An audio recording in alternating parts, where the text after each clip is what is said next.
there, and the hits are going to, come up. I mean, he'll, I would say a couple weeks from now, he'll be hitting well up into the 200s. So that's just another guy that, even though he's only 19, he's going to be contributing to that offense and the length of that lineup, and not providing a escape hatch out of a tough inning for an opposing pitcher. Yeah, and it'd be hard to imagine that Marcell Ozuna would continue on the streak that he's on to begin the season after hitting 100 home runs the last 3 years. Yeah, I mean, I'm not even looking at his stats right now. When I hear the name Marcell Ozuna, I know what he has done over his career, especially know what he's done over the last couple of years. Very impressive work, and hard for me to believe that that's not going to continue the rest of the season. And his manager saying the same thing on the pregame show just a little bit ago. And Ozuna in the lineup tonight has good career numbers against Miles Michaelis, who is expected to follow the opener tonight, P.J. Pullen. And for the Pirates tonight, it's going to be Mitch Keller. And noticed here in the game notes that Keller, if he can achieve 4 or more strikeouts tonight, he'll move into a tie and then eventually pass Rick Rhoden for 10th on the Pirates' all-time strikeout list. So Keller just turned 30 years old, and he'll be in the Pirates' all-time top 10 list in strikeouts for Mitch Keller. Hard to believe, though, when you think about it.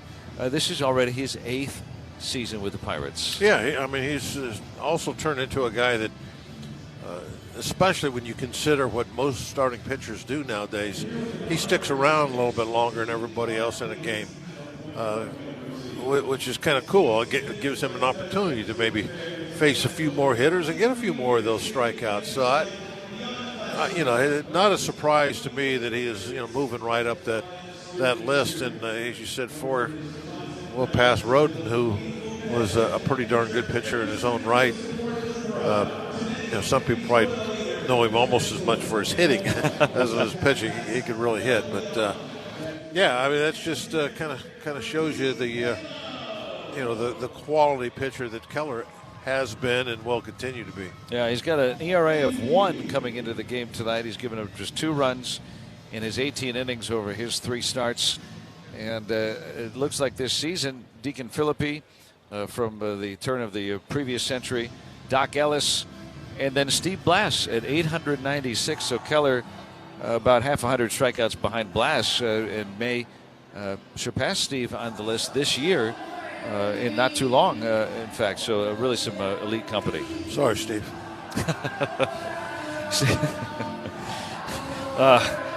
Looking at the game tonight, too, with the Nationals pitching, the Pirates took nothing for granted, I think, last night when they saw that the Nationals coming in second most runs allowed per game. And now they've allowed the most of any team in baseball per game this year. And so do you feel like that's something that can have some staying power for the Pirates whenever you have an offense that isn't inconsistent? We say that so many times, right? That inconsistent offense. This has been a consistent offense this year. Well, I mean, it's still very early.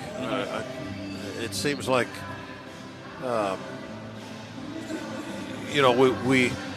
we have seen this before, where the team's gotten off to a great start and then it just kind of evaporated a couple of years ago. It was against like these this, Nationals, 20-8. So. You have to be a little conservative in your evaluations and you're looking down the road. But at the same time, we were just talking about the way the length of the lineup is. The type of players that are on this roster makes it more believable that this is going to be what we see for most of the season. So I'm on the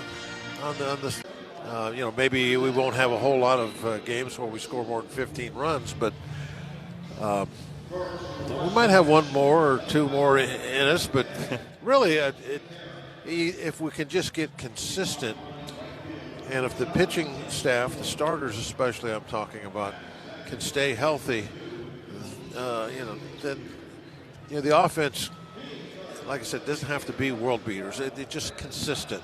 And the rotation, the bullpen, they'll turn a lot of that into wins. Yeah, Paul Skeens saying after his start yesterday, I still don't feel like we're playing our best baseball yet. there's kind of more in the tank, so it's going to be really fun. That's the perspective of Paul Skeens telling the reporters that after the game yesterday. We're going to get set for baseball about 6:55 tonight. In case you're wondering why the game hasn't started yet, there were some earlier rain showers here this evening, and they pulled the tarp maybe about 10 past 6, and getting the field ready and the pitchers warming up, and we'll have baseball for you coming up in just a little bit here from PNC Park, the second game of the series between the Pirates and the Nationals. Mitch Keller getting the start for the Pirates tonight. It'll be an opener for the Nationals. P.J. Pullan, a left-handed reliever, will get the start for the Nationals. And when we come back, we'll have the national anthem, and we'll have tonight's starting lineups all coming up for you next right here on the Pirates Radio Network, presented by Iron City and IC Light.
Tonight's game on the Pirates Radio Network brought to you by Ford, the official truck of the Pirates. Highmark, proud to support Pirates everywhere, from home base to home away from home, because life.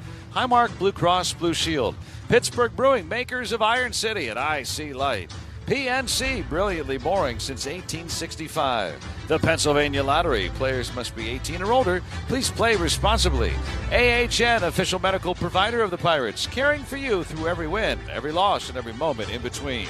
Operating Engineers Local 66, partner with them at IUOE66.org. Sheets, the official convenience store of the Pirates. Why the Sheets not? Get a snack after the game. And by Coppers, protecting what matters, preserving the future. And tonight it's game 2 of this series. The Pirates taking on the Washington Nationals. The Pirates won 16-5 last night. Now we'll pause here and tune in to public address announcer Dave Shinsky. He has the introductions of the umpires and the national anthem.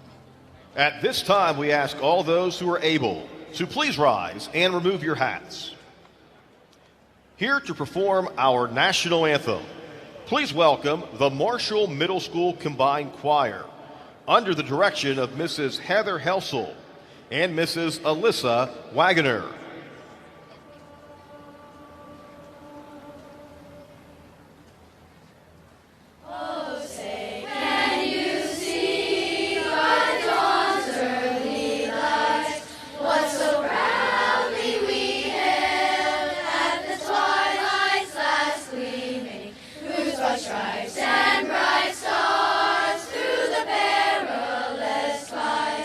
For the ramparts we walk.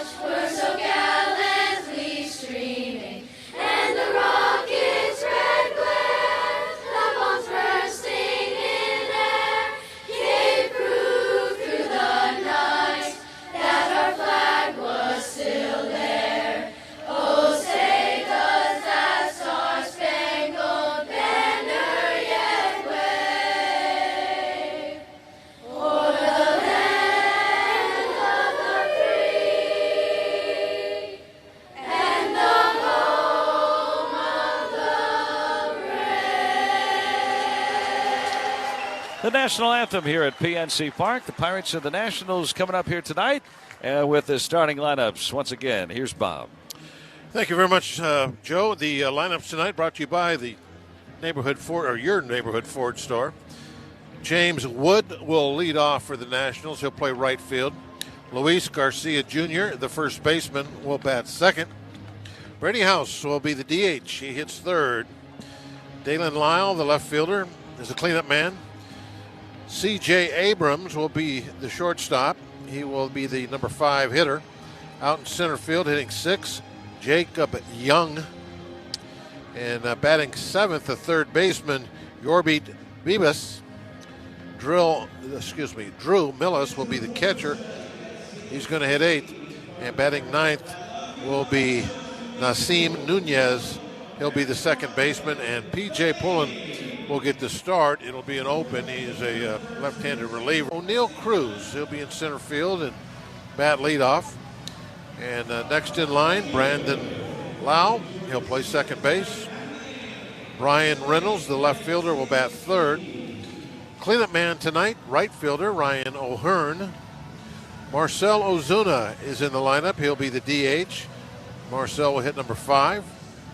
Nick Gonzalez will play third base and hit 6. Spencer Horowitz, the first baseman, is going to be in that 7th spot.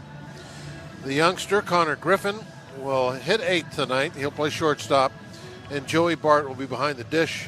He will bat number 9. And a veteran right-hander, Mitch Keller, on the hill. Off to a good start. Has a 1.00 earned run average. That's the lineups. We'll be right back. Get us ready for the start of this ball game. This is the Pirates Baseball Network. Most of the time, La Playa sounds like this. For some, La Playa also sounds like this. The 30, the 20, the 10.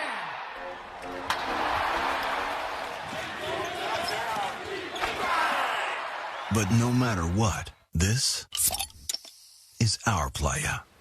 Corona, La Playa awaits. Relax responsibly. Corona Extra Beer, imported by Crown Imports, Chicago, Illinois. When the draft comes to Pittsburgh, Pittsburgh drinks local. Pittsburghers drink Iron City beer since 1861. This is our city, our team, our beer. Ask for Iron City Draft, now pouring in over 100 locations across the city, featuring limited edition tap handles, collector's cans, and exclusive merch. Create history with legacy. Drink Iron City Draft. And April 23rd, it's the official draft watch party at Pittsburgh Brewing Company. Get your tickets now at pittsburghbrewing.com. Get in the zone, AutoZone. John always listens to his truck.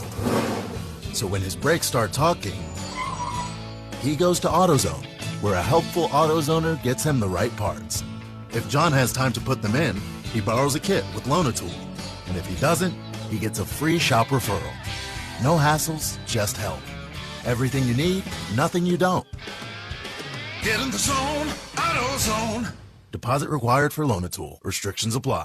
RingCentral's AI receptionist uses voice AI to answer on the first ring, so you'll never miss a call again. In just a few minutes, you can personalize your own AI receptionist to answer questions, route calls, schedule appointments, and even send texts in multiple languages.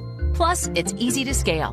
Create unlimited AI receptionists across any phone system. Plus, it's easy to scale.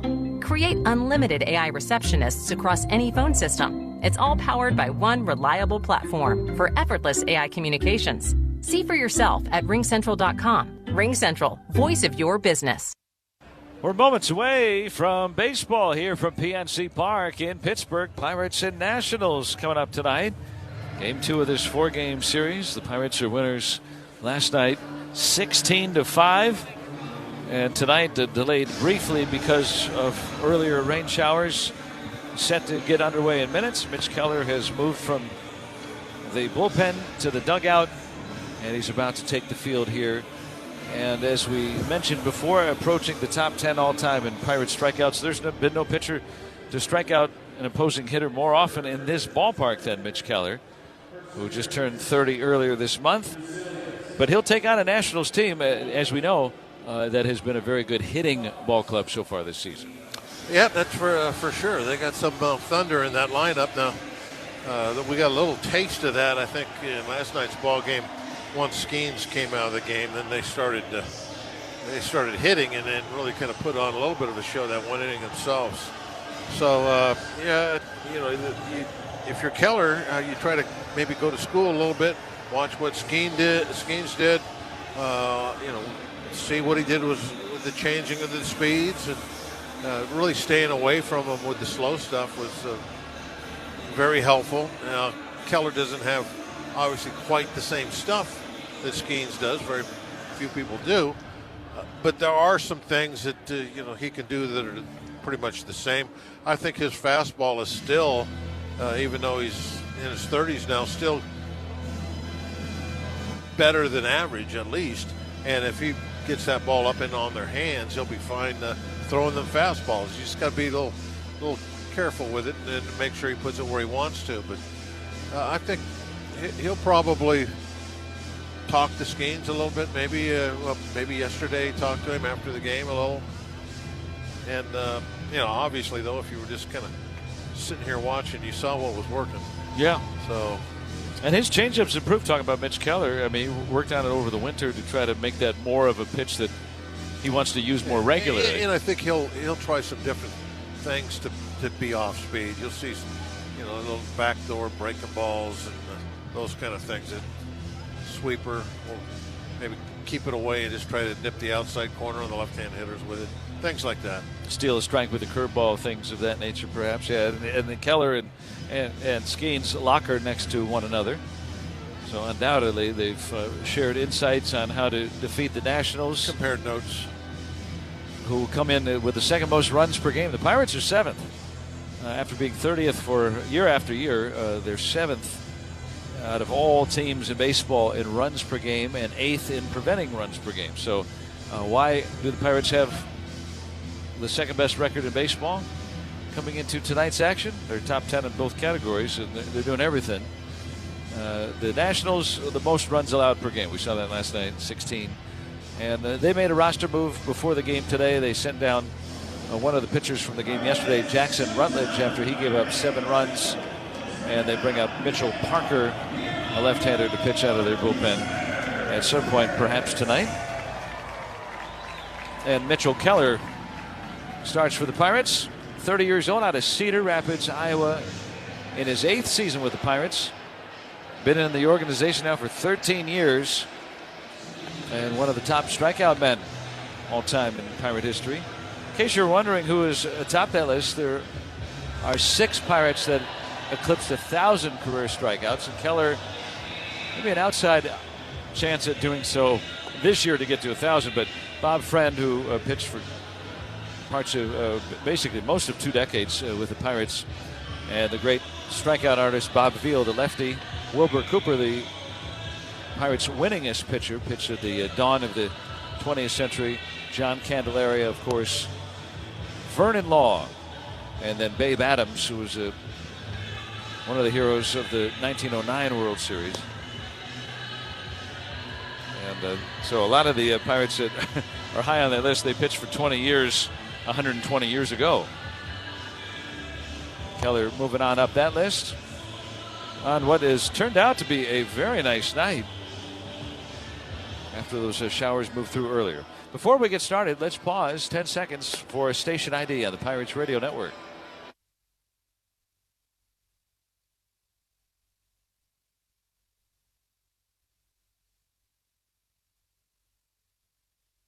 The temperatures cooling into the mid-60s after nearly hitting 80 throughout the region today. James Wood to lead it off, hot-hitting lefty batter. Bart sets up away, and the first pitch is just off the outer edge.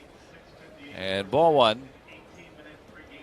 Underway at 6:58, so that's going to be officially an 18-minute delay.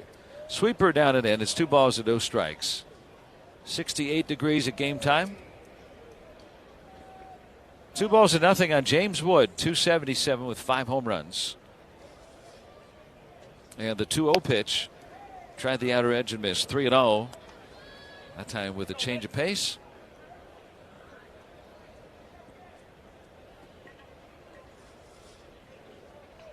Keller ready. Here it is. And ball 4. A 4-pitch walk to start the game. In the field for the Pirates tonight, Brian Reynolds is in left field. O'Neill Cruz is in center. Ryan O'Hearn is in right.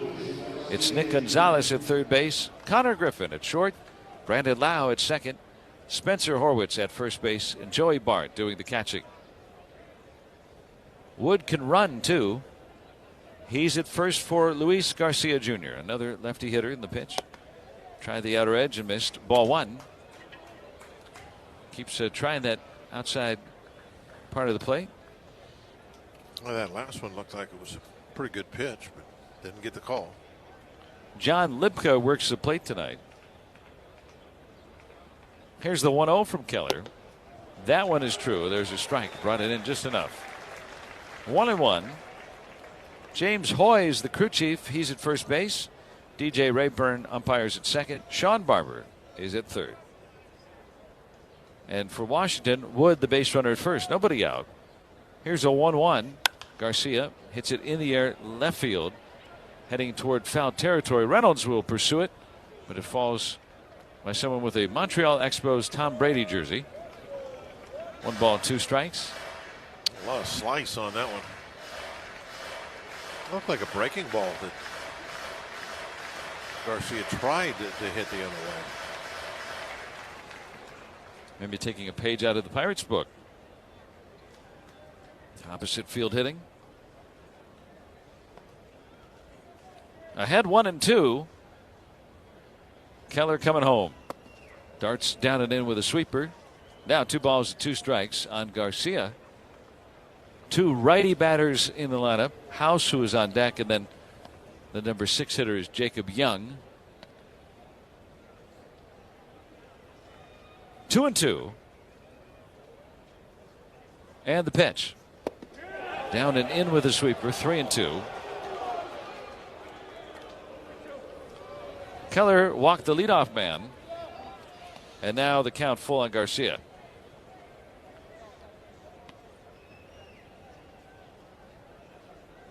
Just underway. No score. Brief rain delay tonight.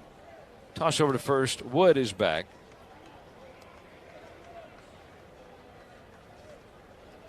See if the Nationals go on Keller. That has been something that opposing teams have done at times. Run on Keller. He takes off. 3-2 is hit foul off his leg.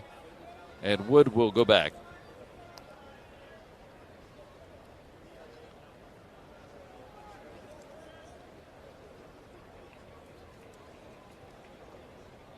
And the way that Keller has pitched so far this year, not sure how many opportunities that they'll get to get on base. So maybe aggressive on the bases. 3-2 he runs. Ball 4. 2 walks to start the game for Keller. And Brady House in the DH role tonight is coming up. And Joey Bart will come out and chat with Keller. Yeah, this is the opposite of what you wanted to do to get the game rolling here. Is that give them 2 free runners and nobody out with the firepower that they have. You got C.J. Abrams sitting back there, hitting .327 with 5 home runs and 17 RBIs. Now you're going to probably, unless you get a double play ball, you're going to have to deal with him with runners on base. And the lead runner takes off, throw down, and Wood. Did he come off the bag? Safe. Stolen base. And the trailing runner, Garcia, didn't anticipate Wood running. And Nick thinks he came off the bag. He looked right to the dugout and asked them to check it, which obviously they were going to do anyway. Donnie Kelly holding up matters and will not challenge. Nope, did not come off the bag. So Wood with his 3rd stolen base. Garcia did not follow him, so it's 1st and 3rd with nobody out, and a strike on Brady House.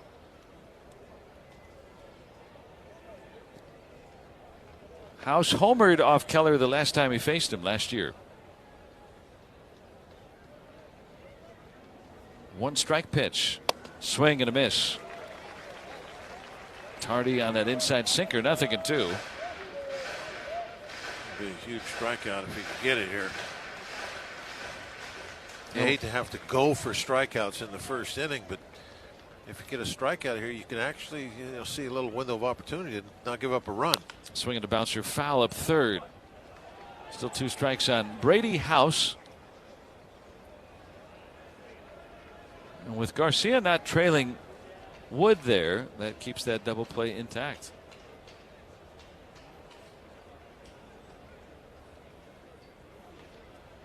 Two strikes. Keller ahead on House, and a toss over to first. Garcia is back.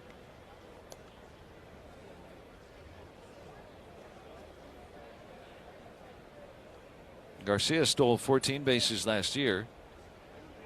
Can't rule out that he may attempt at some point. Here's an 0-2. Swinging a foul back. Again, another inside sinker. Keller not throwing real hard tonight. First few fastballs in this game been in the low 90s. Pirates talking about Donnie Kelly saying, want to keep Keller as fresh as he can for the second half of the season. Here's the pitch. High and away, 1-2. That looked close. 1-2 on Brady House. Right-handed hitter with the right side open. First and third, nobody out for Washington here at the top of the first. 1-2 from Keller. Swinging a line drive up the middle, base hit. Turned around that sinker. Wood trots in to score. Garcia to second. 1-0 Nationals.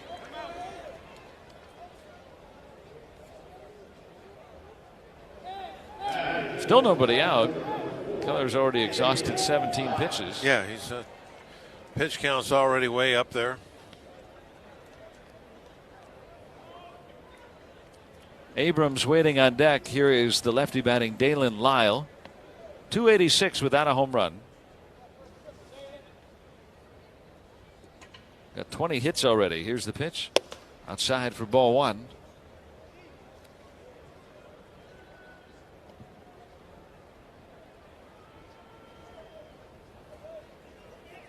Lyle has already ground into a couple of double plays this year.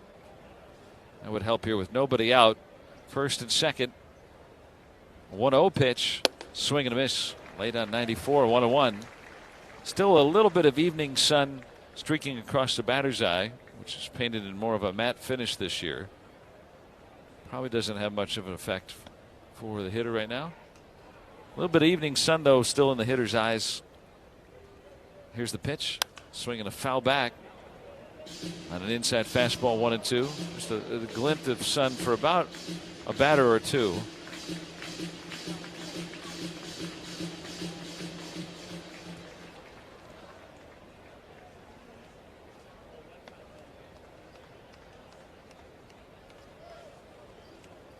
Runners take their leads, and the 1-2. Swinging a tap foul by Lyle into the Nationals dugout. That time a changeup from Keller.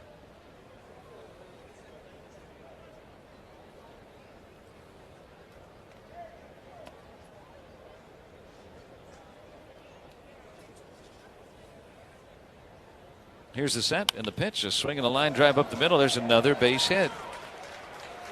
And Garcia comes around third, cut off by Horwitz. And that's an RBI hit for Lyle. House takes third. 2-0 Washington, with still nobody out in the first inning. Yeah, now we're in a little bit of a trouble. A runner at third base, nobody out. Go along with the runner at first. They were best hitter stat-wise at the plate. Nothing ever good ever comes from 2 leadoff walks in the first inning. Both have come around to score. C.J. Abrams homered yesterday in the first inning. And the pitch. Swinging a line drive up the middle, and this is another base hit for the Nationals. House made sure to see it down. He'll come in to score. It's 3-0 Washington. There's nobody out. Is it line drives through the middle? Keller had allowed 2 runs all season in 3 starts. He's allowed 3 runs in this one before getting an out. The Nationals can hit.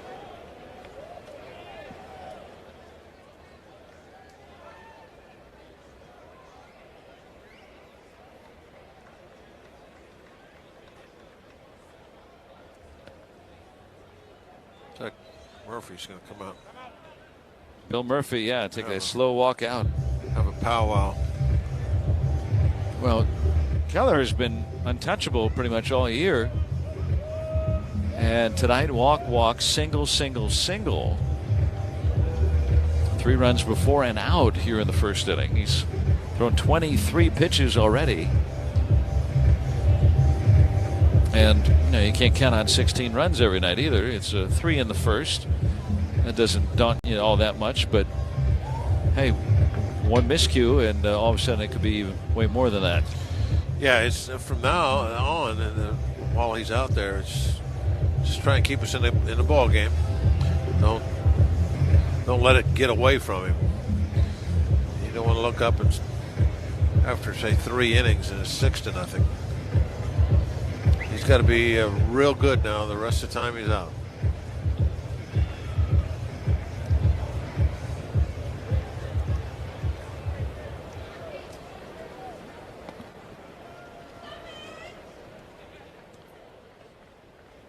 Now Jacob Young, 289 with a couple of home runs. Right-handed batter. First and second, the pitch. Bunt shown, and he'll pull it back. Ball 1. Interesting call there. Young, who does bunt from time to time. Gonzalez will play about even with the bag now at third. 3-0 Nationals. Nobody out here in the top of the first inning. Mitch Keller on a 1-0. Sweeper runs off the plate away. 2 balls and no strikes. Keller has thrown 12 balls, 13 strikes. Walked the first 2 men in 3 straight singles. House, Lyle, and Abrams each knocking in a run. And behind 2-0 on Jacob Young. The pitch. Back with a strike. Fastball in there. 2-1. Lyle, the lead runner, getting kind of a jogging lead off and then stopping. Both with some decent speed on the bases. Already 1 steal this inning for Washington.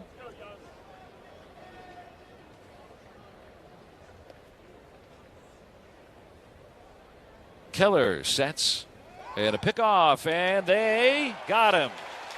Now Lyle picked off a second base as he was trying to move around out there. Yeah, just as the play was starting to develop, Lyle started jumping off toward third. He was going to try and steal third there. Oh, perfect timing. Well, remember that for later on in this game, because that's going to change this inning around, I hope, a ton.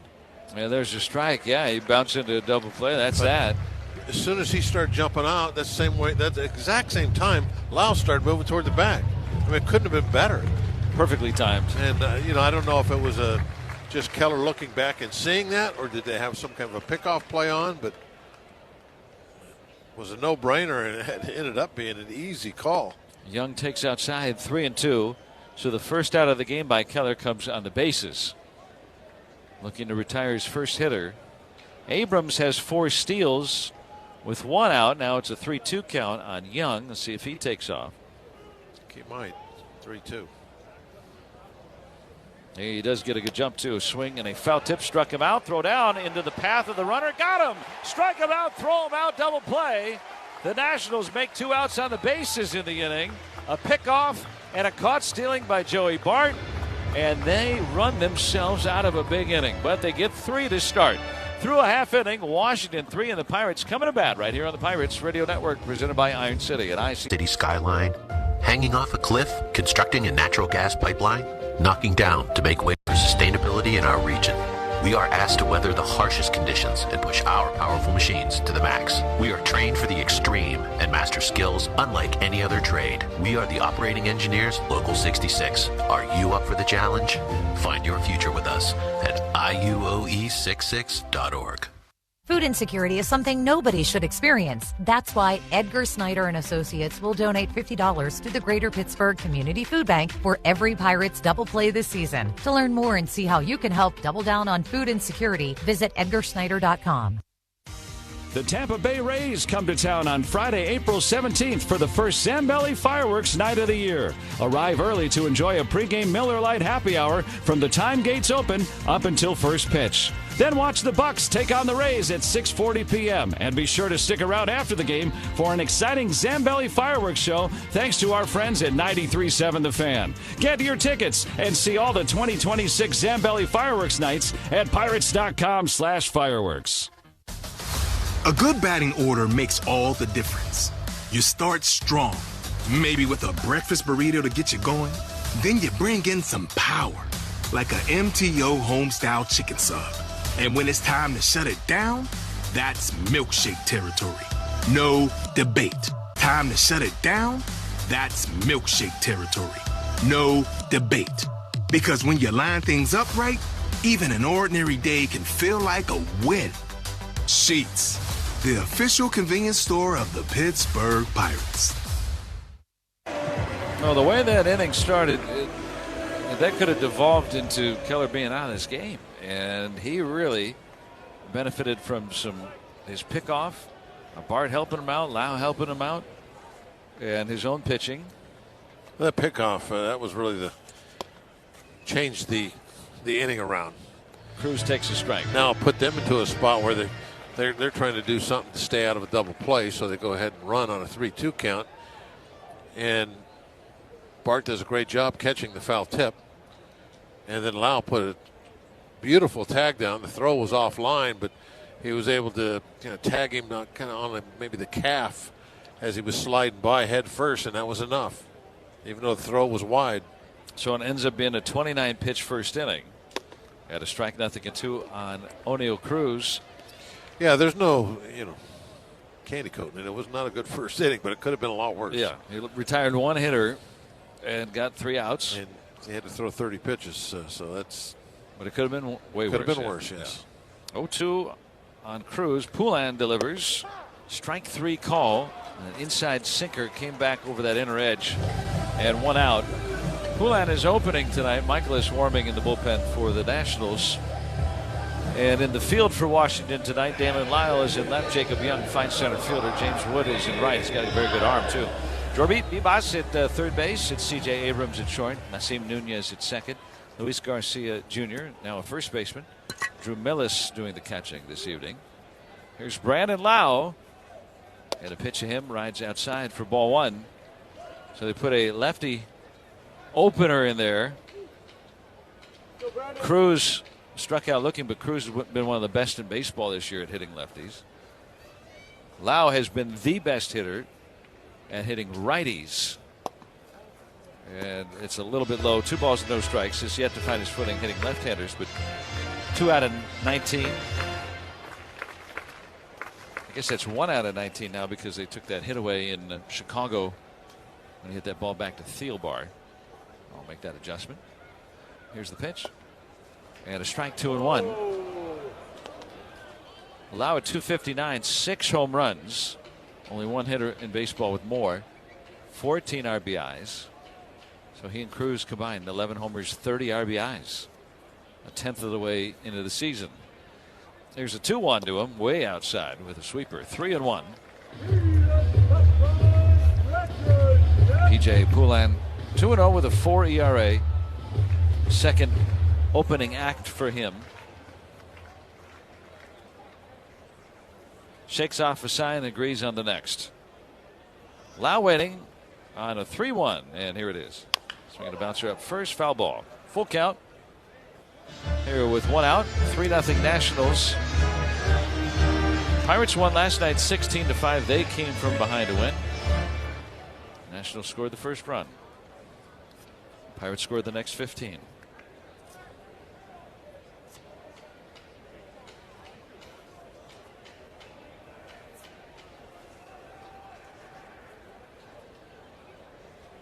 Lau has driven in 5 runs in each of the previous 2 games. Waiting on a 3-2 from Poulin. And foul off his leg. No Pirate had ever done that since RBIs became a stat in 1920. Back-to-back games with 5 RBIs. Lau wears number 5. And no major league player has ever done it 3 straight games. 5 RBIs in a row each game.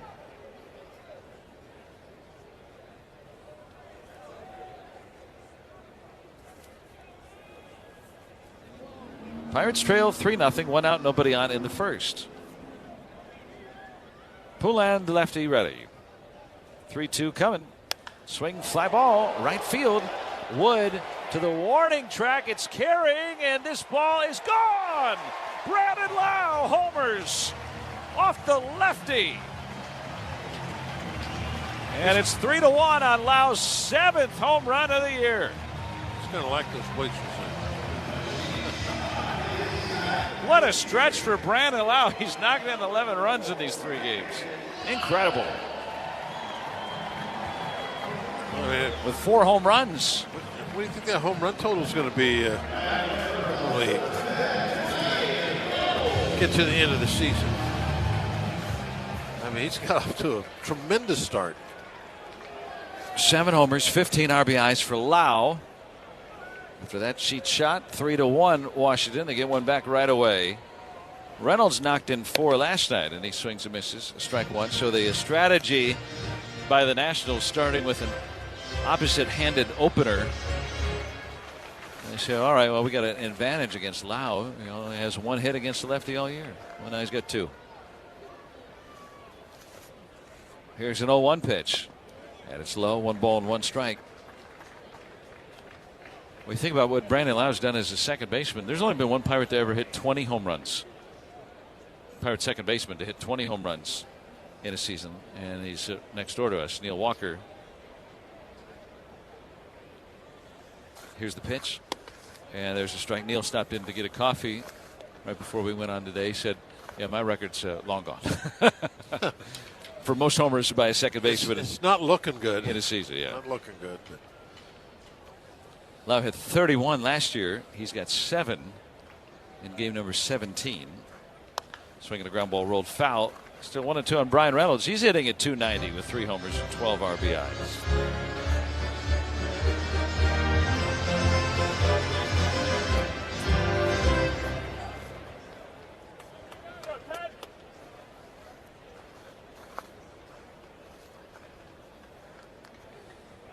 One and 2 on Brian Reynolds.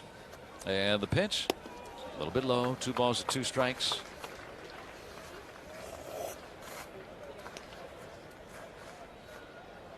Reynolds in April, so that's excluding March, he's hitting at .350.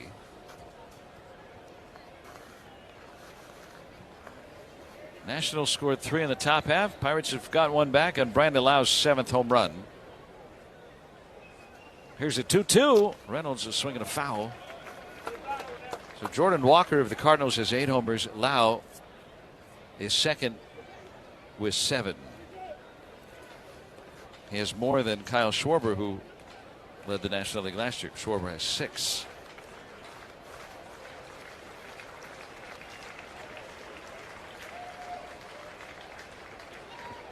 Two and 2, and the pitch. Swinging a twisting foul to the right.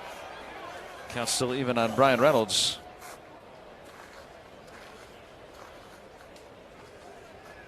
Lau's home run disappearing. In, what do you think, second row? Yeah, I'll call that a second row. And he probably was a little early with the home run trot for that to go to the second row. Here's the 2-2.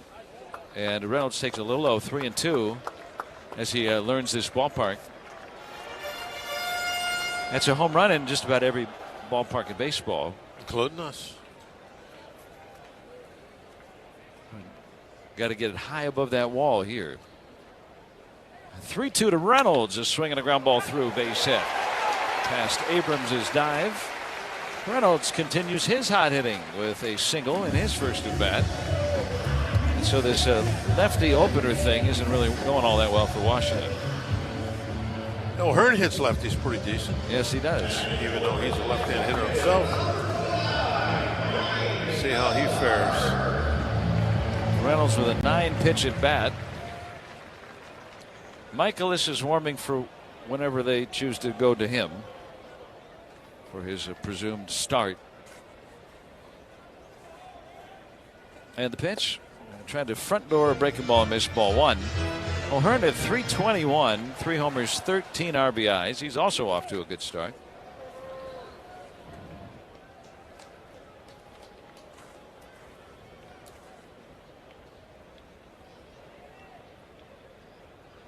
Here's the pitch, and that's inside. 2-0. Thanks to Luke Henney, who's been on it all year. Pirates PR staff says that Brandon Lau, 4 homers, 11 RBIs in a 3-game stretch. 3 Pirates have done that. 2 are both named Ralph Kiner. He did it in 47. He did it in 49. The great Ralph Kiner. 2-0 outside, 3-0, and then Jose Castillo did it in 06. Kiner hit 6 home runs in a 3-game span. 1 time and 5 in the other. He drove in 13.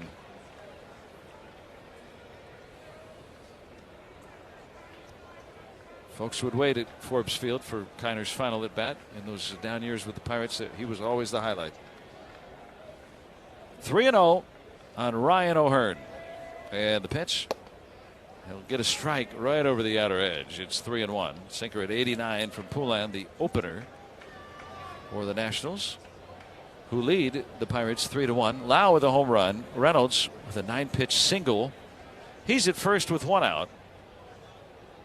The 3-1 to O'Hearn, swinging a foul. Inside sinker, 3 balls, 2 strikes.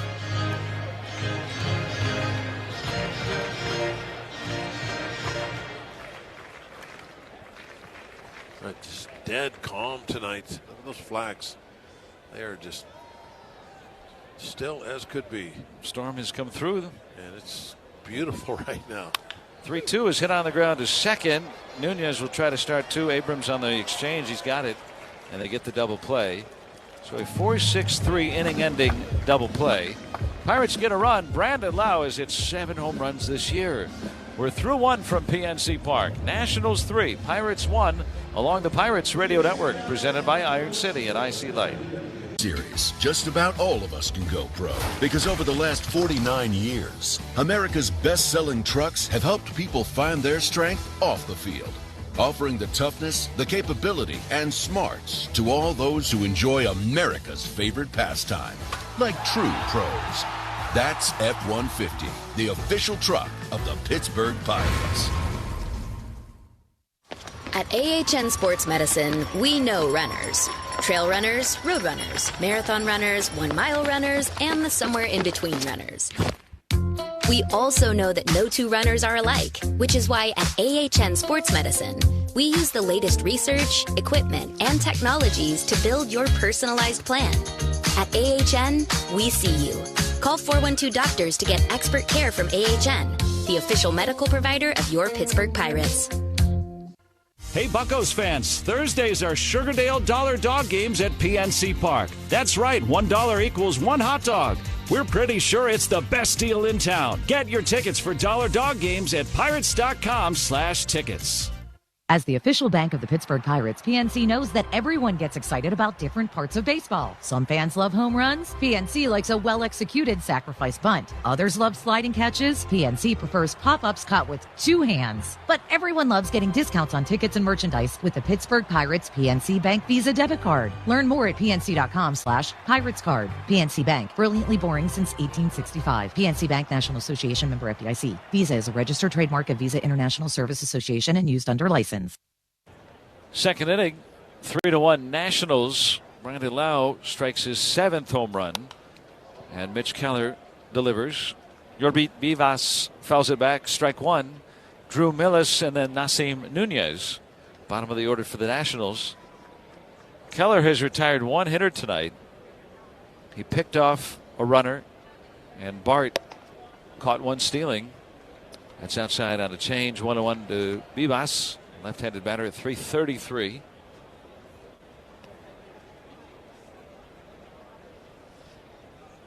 Here's the pitch.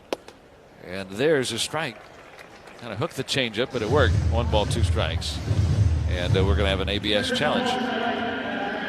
It crossed the zone. Did it end up inside? And John Lipka tells us no, it was a strike. He got it right. Lipka is one of the most accurate at balls and strikes year after year.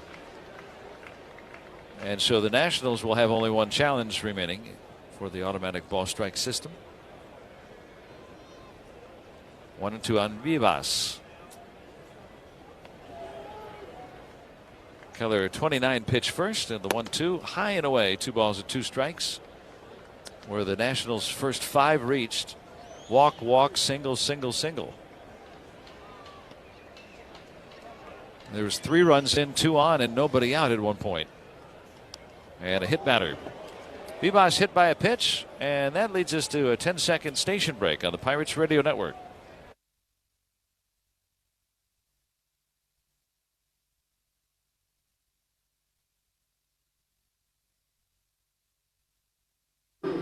Coming up on Saturday, the Pirates look like they'll have Paul Skeens started on his bobblehead night. It looks like that will be, at least he's in line for that.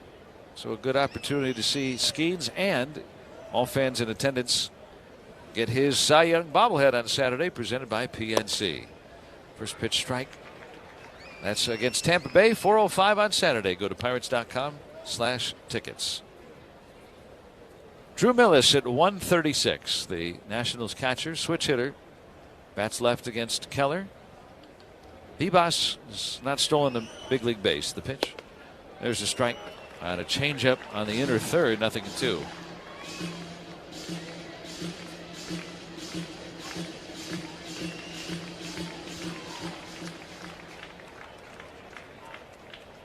Three to 1, Nationals leading. We're in the top of the second. Vivas out at first, and at 0-2, swinging a ball lined, caught at third. Gonzalez snapped through the first. He's back in. Vivas back in just ahead of the throw, 1 out. Good base running. Easy one to get doubled off on when it's across the diamond like that. It's a longer throw, which helps you out, but when the balls hit the other way, you kind of feel like you need to take a couple of steps toward that direction. Those are going to go through, and then you've wandered off too far. Here's Nasim Nunez, throw over to first, and Vivas is back. If it's hit to that second base, and then it's just all panic to get back. Yeah, very quick throw. You're like from there. You kind of you freeze much more quickly when the ball's hit down third baseline. Nunez, switch hitter, batting left. The pitch, showed bunt, pulled it back, ball 1. Make it 204 without a homer. Vivas last year at Scranton Wilkes-Barre stole 12 bases. He was thrown out 9 times, but hasn't stolen one yet in limited big league play. Here's a 1-0, and it's outside, trying to sweeper, 2-0. And let's see. This is called a ball. Catcher's challenging. And this is Bart on the challenge for the Pirates. So that sweeper came back and got the plate. The strike. Pittsburgh still has 2 remaining. And that must have been an incredible pitch to consider, because not only did it barely nip the outer edge, I didn't realize how high it was. It barely nipped the top of the strike zone.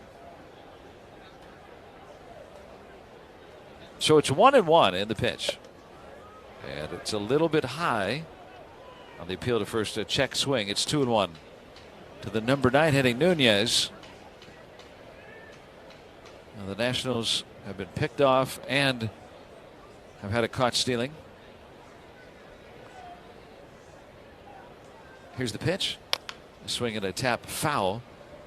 Over the last 3 years combined, 24, 25, 26. It was Keller's first pickoff, and only the 5th attempted base stealer to be caught stealing in that 3-year span against Keller, and it happened in the same inning by the Nationals.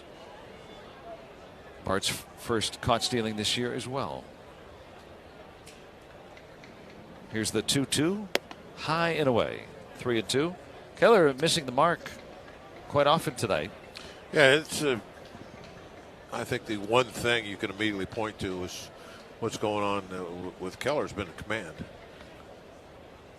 Pretty easy. It's just not getting the ball where he wants to. 3-2, and yeah, he's hit a batter and walked 3, and he's got 1 out in the second. He's retired 2 batters tonight. Remember, coming in with an ERA of 1. He'd allowed 2 runs all year. He allowed 3 runs to the first 3 hitters. So now, first and second with 1 out. Back to the top for the very dangerous James Wood, the reigning National League Player of the Week. Season OPS over 1,000. And he'll take a high curveball for a strike. Lead runner, Bibas at second. Nunez very fast at first. 3-1 Nationals, looking for more here in the second against Keller and the Pirates. And then 0-1. Back with a sweeper strike. 0-2, so a couple breaking pitches.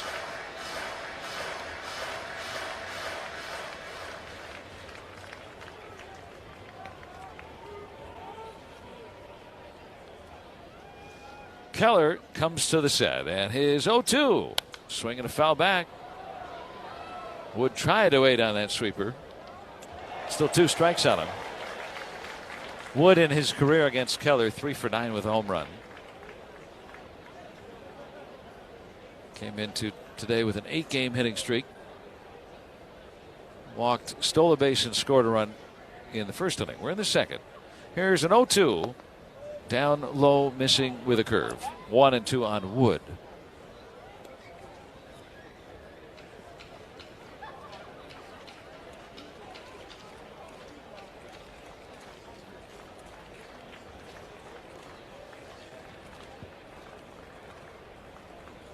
Here's the set. Keller on a 1-2 pitch. Strike 3 call. Backdoor sweeper. Keller with his second strikeout. They threw a bunch of them sweepers. Wood does not want to swing at him. Strikes out looking with a man in scoring position. You know, the 2 that I remember right away that he threw in there were solid strikes, kind of middle of the plate type strikes. Wood didn't even check swing. Garcia, ground ball to second. Lau up with it and on to first for the out. So the Nationals will leave on 2. And we'll go to the bottom of the second, and the Pirates trail 3-1 on the Pirates Radio Network, presented by Iron City and IC Light.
So as expected, the Nationals will change pitchers here in the second inning. Longtime Cardinal, the new national right-hander Miles Michaelis, comes in, and he'll face Marcell Ozuna, and fires a strike in there to start his night. He's really had a rough start to his year. In his 3 starts, he's only pitched 12 innings and given up 22 hits and 17 earned runs. Michaelis delivers to Ozuna outside 1-1. 5 home runs in a dozen innings. Now 37 years old. Has walked 7. It's not a pretty start. 3-1 Nationals leading, and swinging a fly ball out to right, tailing away from Wood. It'll be fair and into the corner for Ozuna. He'll put on the brakes at first. Wood with a rocket of an arm and right. So a base hit for Ozuna to start. He's now 7 for 16 lifetime against Michaelis. And you know what? Took it to the opposite field. Joining the club. With somebody like Ozuna, you know that it's not lacking confidence, but he's still in his mind thinking, when are these going to start falling a little bit? I need a couple of breaks. And now he kind of drops one in, just fair. Ball one to Nick Gonzalez. Maybe that gets the ball rolling a little bit for him. I just like that he hit it the opposite way. Oh, I'm sure the way he is right now, he can't be going up there thinking, oh, I'm going to pull the ball out of the ballpark. Gonzalez fouls it. He's too good of a hitter to have that thought in his mind. Yeah. Broke his bat. It's a ball and a strike on Nick. When you play in this league as long as he has, this isn't the first time he's ever been in a slump. I'm well aware of the things he needs to do to get out of it, I'm sure. The Pirates already with 100 hits to the opposite field, by far the most in baseball. Wow, that is quite a number. Yeah, they have been really tough to put away in games. Here's a 1-1, swinging a foul. Think back to that first game of the series in Chicago. Shota Imanaga did not allow a hit over 6 innings. Pirates won. You know, things like that. Just finding ways to get enough most nights. Ozuna on at first, nobody out. Miles Michaelis comes home. And it's down low and away, 2-2. Michaelis in those 3 starts received a loss in all of them. Opponents are hitting .373 against him before Ozuna's hit, and have an OPS close to 1,100 for the season. Everybody he faces is Tony Gwynn. The pitch, swinging a ground ball to short, on to second for 1. Relay to a double play. The Pirates hit in their second double play already, and we're in the second. Need to go the other way on that one, maybe. I thought it looked like that's what he was trying to do early in the at-bat. Ended up getting that sinker with 2 strikes on him and pulling it. Here is Spencer Horwitz, who homered yesterday. Left-handed hitter. High curveball strike from Michaelis, who is 4 years older than his manager. At age 37, his 0-1. Just off the plate away. 1-1. Even older than his pitching coach, right? That's right, yeah. He's 7 years older than his pitching coach.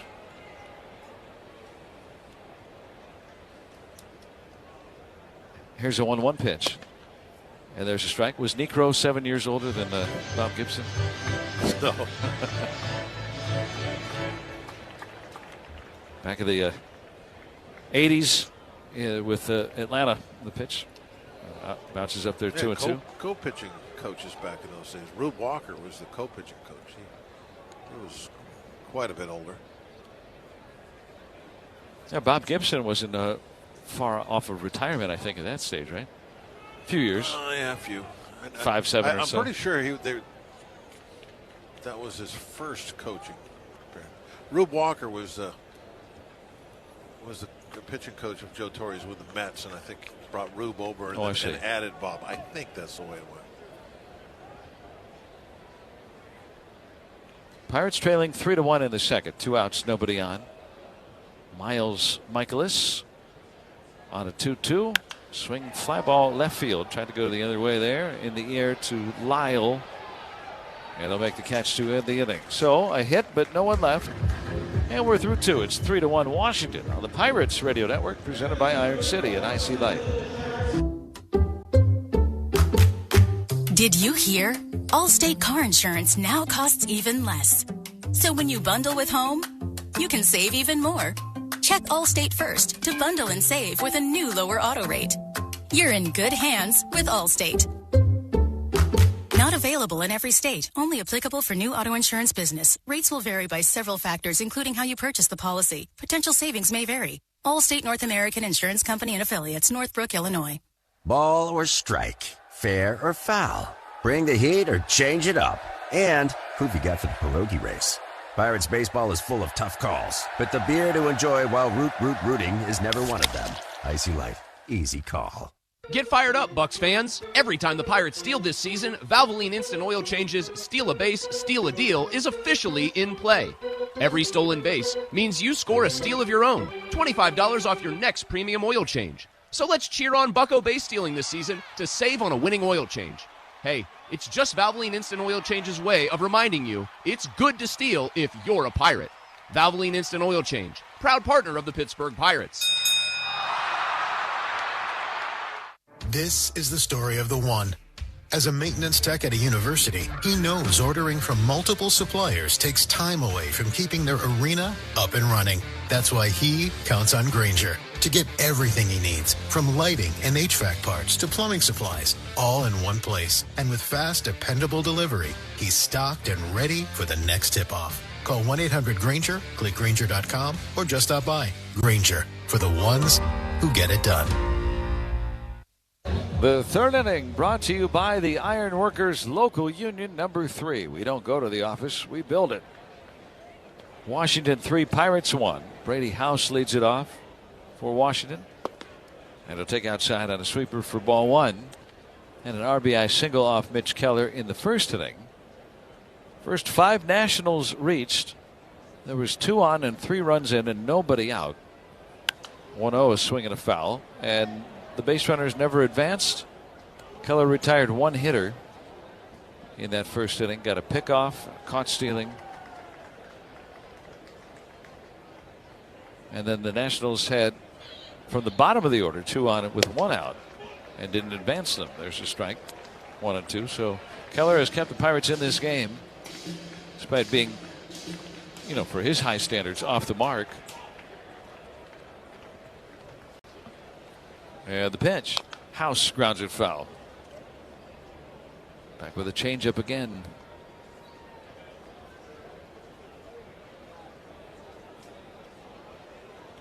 The Pirates getting their run on the 7th home run by Brandon Lau. Here's a 1-2. Swing and a miss. Struck him out on a low curveball. Well, we were talking about this yesterday after the loss in Chicago on the last day, which was a very winnable ball game, and we talked about how no time machine, can't go back, no do-overs. What's important now is how you react today after a bad game. Here's Dalen Lyle, takes ball 1. And at a little different level, it's the same thing with a pitcher. When you have an inning like that to start the ball game, you give up 3, no do-overs, you can't do anything about it. No reason to go and rip up the dugout or anything like that.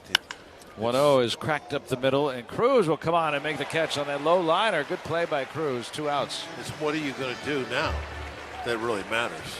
Are you going to keep us in the ball game? Are you going to eat up as many innings as you can? That's the important thing, and that's, I'm sure, in a veteran like Keller, who's been through a lot of this kind of stuff before, he knows what his job is now. Here's C.J. Abrams up high for ball 1. Good hitting team. It's not an easy job, but you know what the goal is. They're very capable. Got to hold the fort for as long as you can. Abrams had an RBI hit his first time and takes a high curve for a strike. 1-1 on him now. Left-handed hitter. 2 outs and nobody on here in the Nationals' 3rd inning. So the second chance through the order, Keller is retiring them all so far. Abrams hits one deep down the right field line, and this one is going to be a home run. Second straight day with a homer for Abrams. Turned around an inside sweeper and knocked it out of here for home run number 6. It's 4-1 DC. First home run allowed by Keller this season. Probably not where he wanted to put that. The sweeper, he's trying to maybe backdoor it for a strike on the outside corner, or if you're going to come to a lefty, you have to come off the plate inside. Now, if he takes it, it's going to be down and away for a ball. We've seen through a few of these. You're hoping for a swing and a miss over the top of it. but that was just right on the big part of the plate. First pitch strike to Jacob Young.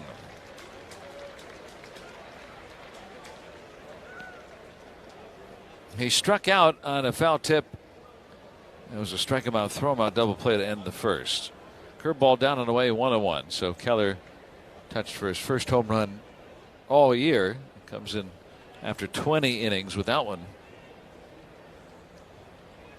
4-1 Washington here in the third. Here's a 1-1 pitch.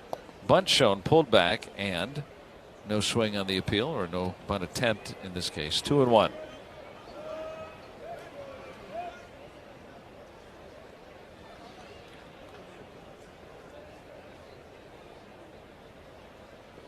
Keller ready. His 63rd pitch of the night. Off the plate away. 3-1 with the fastball. Keller has been permitted to throw as many as 88 pitches. 75 was the number in his last start.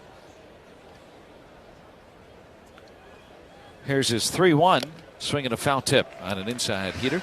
3-2.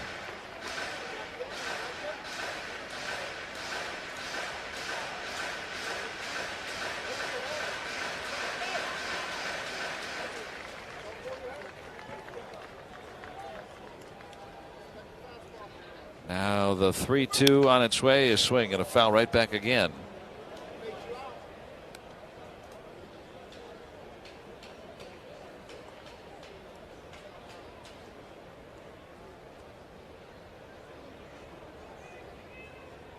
Four to 1 Washington after the Abrams homer here in the third. 3-2 from Keller.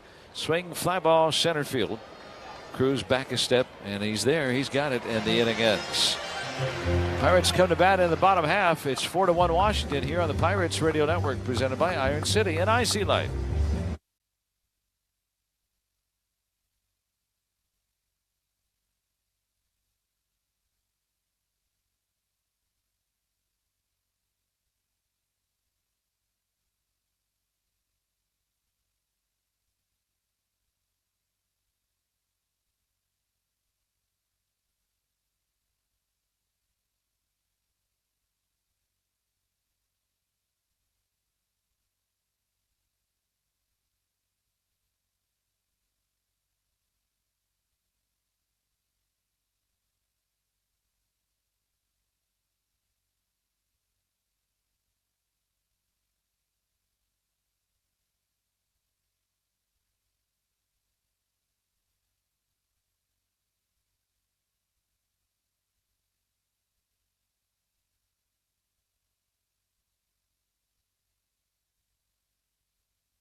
Come on out Friday. It'll be the first Zambelli fireworks night of the season, and it's brought to you by The Fan. Friday night, Tampa Bay's in town, 6:45 game. Go to pirates.com/tickets.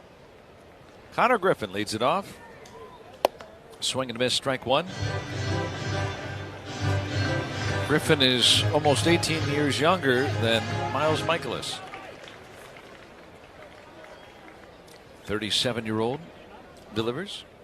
Swing and a fly ball lobbed to right. And it'll be the second baseman, Nunez, will come out in short right to make the catch. One out. Griffin retired on a pop to second. Michaelis is the only player older than his manager currently in Major League Baseball.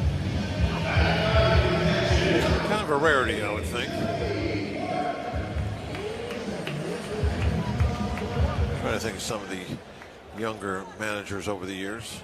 Well, Wainwright was older than Ollie Marmol when he took over. I had a half swing And I believe that's a foul ball and strike one on Bart. And they're going to take a look at Drew Millis, the Nationals catcher right now. See, when Bobby Valentine took over the Rangers, he was 35. Charlie Huff was there, I think, right? He had to have been. Oh, yeah, good call on that one. Maybe. Kevin Cash, when he took over the Rays, there might have been somebody there. Who was the first manager for the Marlins? Was it Jeff Scoreboard? Does that sound right? Wasn't Dick Williams, was it? No. Oh, because I can't even. Because when you said Huff, I'm going. He might have been. Might have to follow his last few years around. Yeah. Might be a few of those. Yeah. Because I know he was the. Wasn't he the first starting pitcher for the Marlins? Yes, he was. First game? I remember watching that game.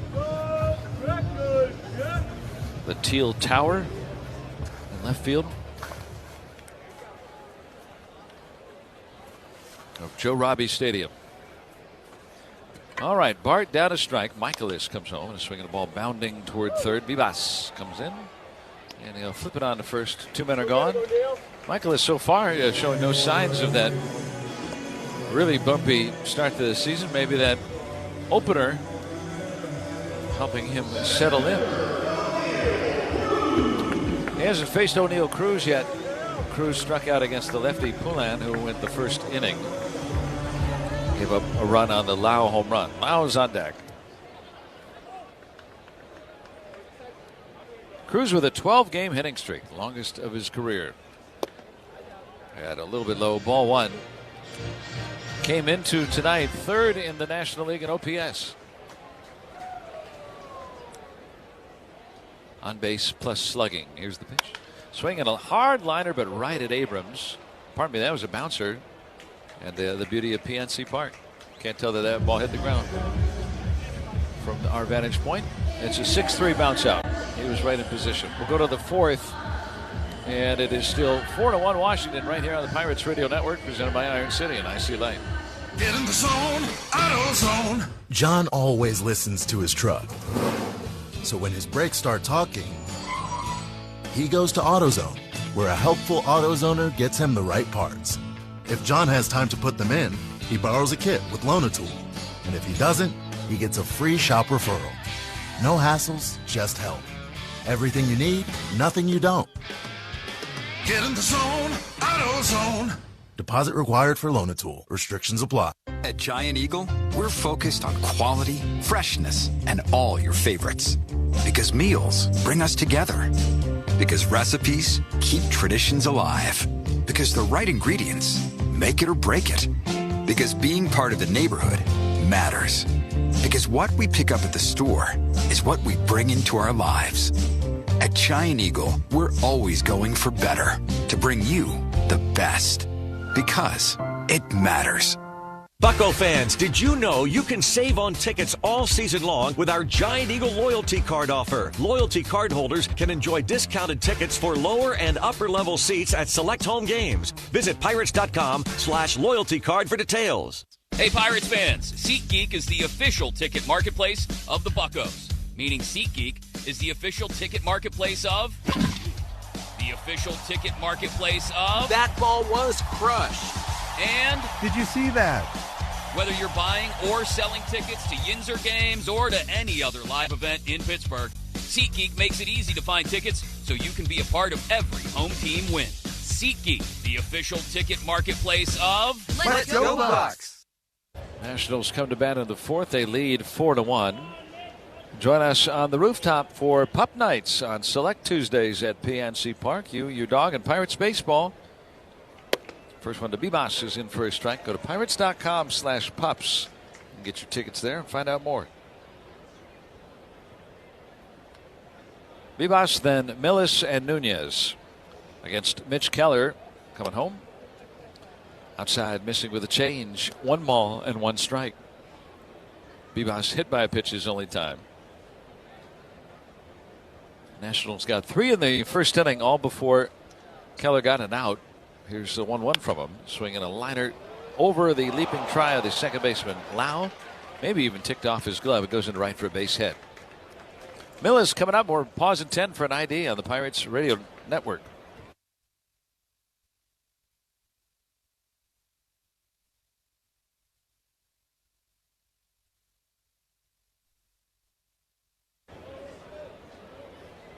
Looking at that replay, did tick off Lau's glove for that leaping attempt. Bibas is aboard. Millis, switch hitting catcher, takes outside for ball 1. Lined out softly his first time up. 4-1 Nationals responding after the Pirates' 16-5 win last night. Keller on a 1-0, and it's outside 2-0 on the changeup missing. Hey, you're working with the last 3 here at bottom of their lineup. You got to get these guys out before you get up to Wood and the rest of the guys at the top of the lineup. These next 2 hitters are crucial. The pitch, swinging a weak pop-up third base side. Gonzalez might have a play. He does, and he makes the catch. Millis fouls out to third. Bibas stays put at first with 1 out now. Perfect.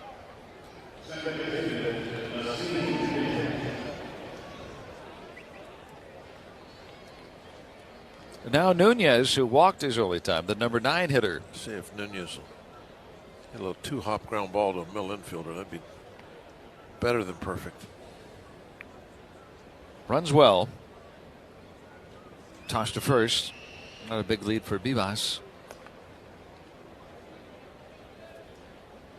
Nationals are 1 for 2 and have been picked off tonight, trying to steal. 4-1 Washington leads top of the 4th. Keller ready at the pitch.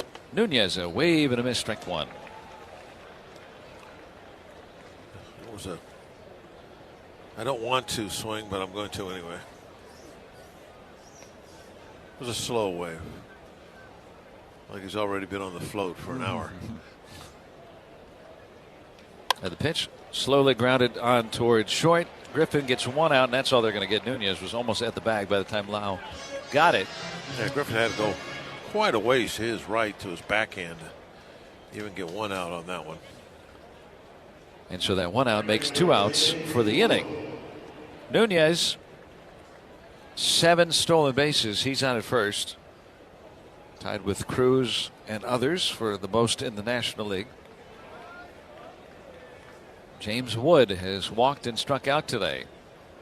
Powerful lefty batter facing Mitch Keller. And a toss to first. Nunez is back.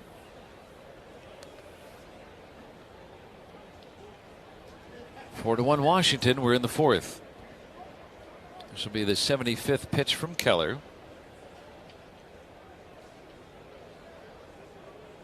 First one to Wood. Outside, ball 1. Try to change up.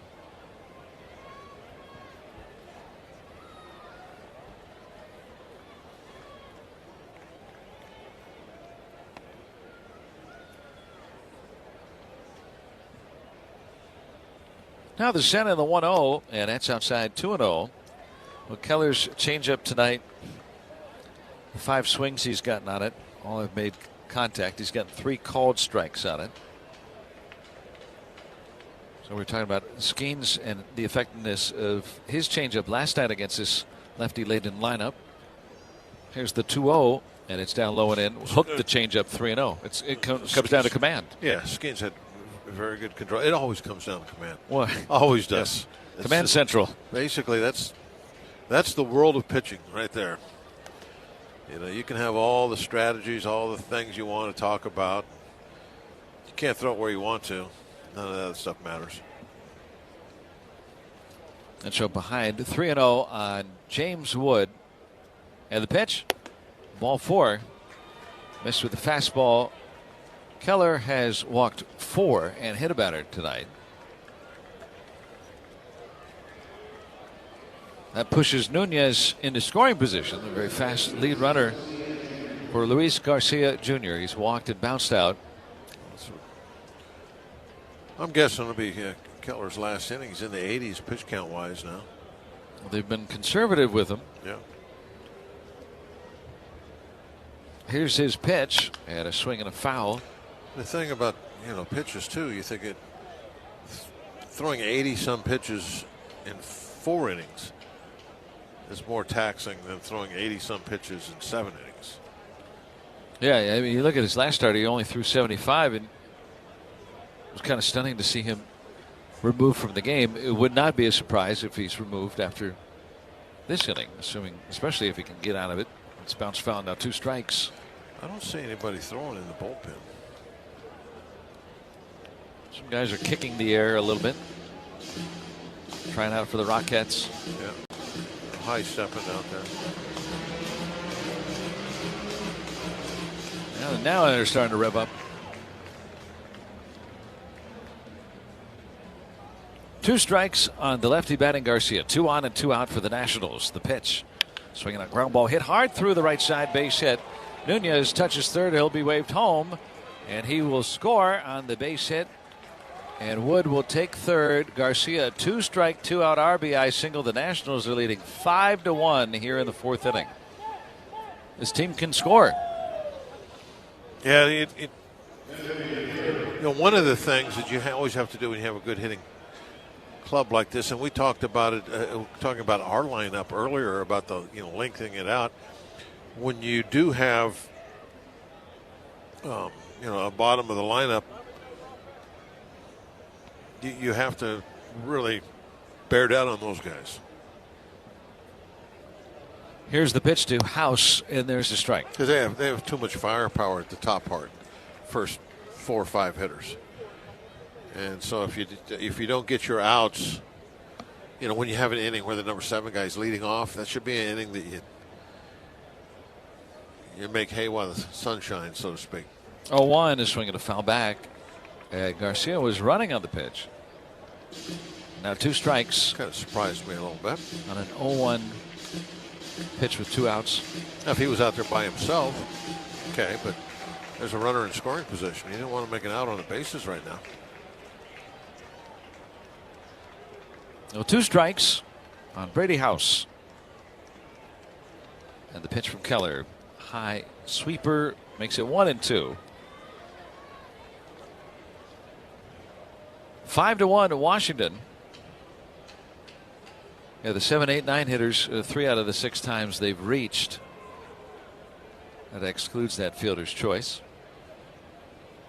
Here's a 1-2 now. Swinging a foul back on a sweeper.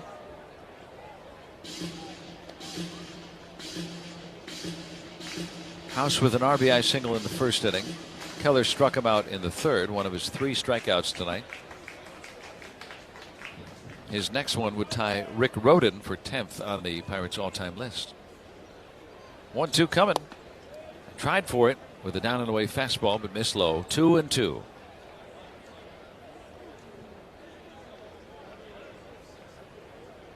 Nationals put up 5 last night. Didn't feel like it much. The Pirates netted 16 runs. Here's a 2-2. And it's a little low, 3-2. Hook the changeup. Still no activity in the Pirate pen.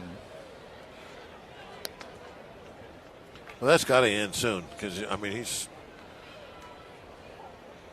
he doesn't have his normal stuff tonight. He's going to be in the 90s as far as pitch count wise goes with just one more toss.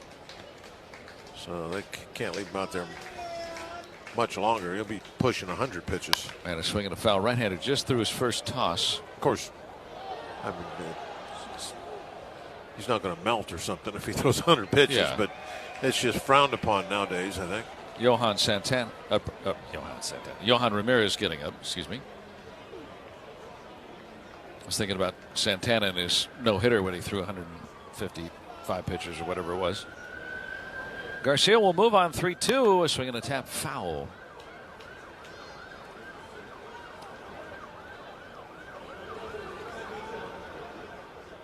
Yeah, on the nights where Keller's rolling, you don't expect him to come out. And on a night where it really his first off night of the season by any stretch of the imagination, he's been so good. Yeah, he's keep looking down there. His first 3-2 softly grounded to short. Griffin up with it cleanly with time. Throws to first and gets the final out. So Keller keeps the Pirates around in the game. Certainly not his best outing of the year by far, but still, the Pirates, is with their offensive firepower, it's a 5-1 game as they come to bat in the bottom of the 4th right here on the Pirates Radio Network, presented by Iron City and IC Light.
Brandon Lau's going to lead it off for the Pirates. He's already homered tonight.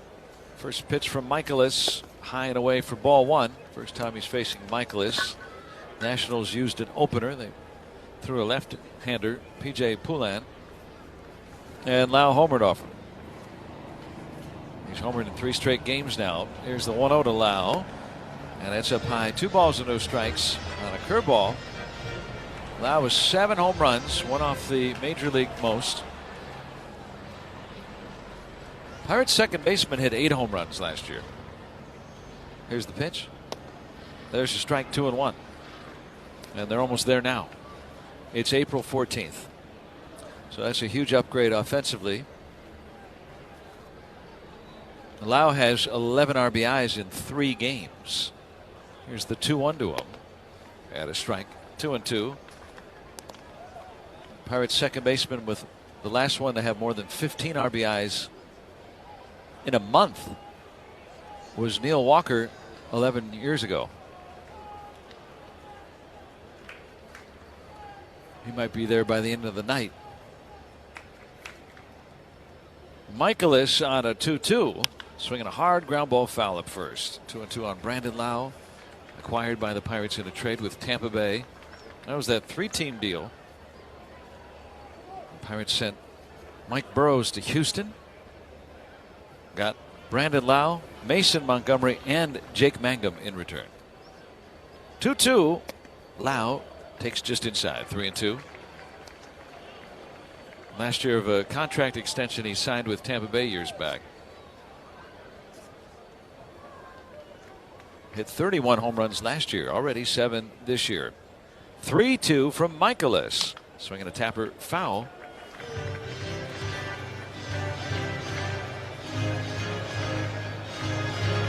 He's hit as many as 39 in a season.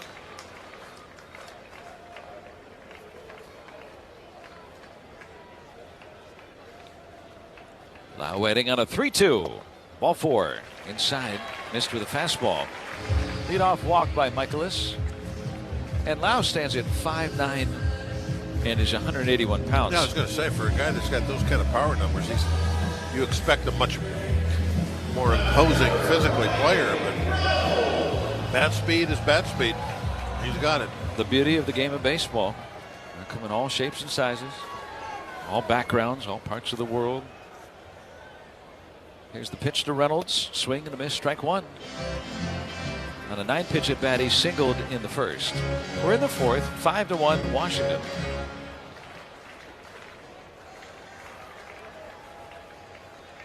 Reynolds has faced Michaelis now 51 times in his career. Swing and a miss. 50, excuse me. Nothing in 2. I can't add. And he has 15 hits against Michaelis. No hitter has more lifetime. So many meetings between the Pirates and Cardinals. Michaelis now with the Nationals. 0-2 pitch.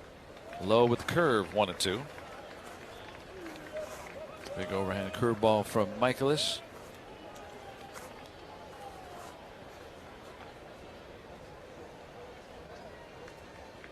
That's like the old National League days before interleague play. Just 12 teams in the National League. Yeah, you face guys a lot. Inside missing. Yeah, you definitely, by the All-Star break, there was no surprises. You know exactly what kind of year everybody was having and who's hitting what. You knew the umpires really well. Yeah, the umpires stayed within the same league too. Yeah, and there wasn't all that many of them. 2-2 outside, 3-2. They didn't have the vacation days they have nowadays. I mean, it was a very much more tight-knit group, National League. Closed set of people. The pitch. Strike 3 call on Reynolds. He'll challenge. That was a fastball at 91. Pitch is called a strike. Batter challenging. That's John Libka, the plate umpire. The Pirates have 2 challenges remaining right now. Ooh, nice job. Well, he just turned a strikeout into a walk by winning that challenge. And it came at a good time, too. You're down by 4 runs. Maybe you're building a little bit of an inning here with nobody out. That was a good time to challenge, and obviously it was a good pitch to challenge. So now 2 straight walks to start the inning. Michael is working with a 4-run lead. Here's Ryan O'Hearn and the pitch. Swinging a ground ball foul up first. O'Hearn grounded to a double play his first time up, but that was against Poulan. Now facing Michaelis. Lau, the lead runner at second. 5-1 Nationals. Pirates batting in the 4th. And that's down low, 1-1. Coming into the game, Michaelis, opponents were hitting .373 against him. Ozuna has the only hit against him so far for the Pirates. Here tonight, here's the 1-1. Swinging a line drive to right, but Wood had him played perfectly. Makes the catch in the straightaway right field. And 1 out. Yeah, you see a guy playing 9,500 feet off the line, and he's right there in that gap. And a well-hit ball. Yeah, the old spray chart was right on with that one. Well, here's Ozuna, so the second time through the order now for Michaelis. They knew where to put the outfielders. Ozuna hit one the other way his first time up. 2 on, 1 out for Ozuna. Looking for RBI number 1 as the Pirate. Here's the pitch. Takes a high sweeper for a strike.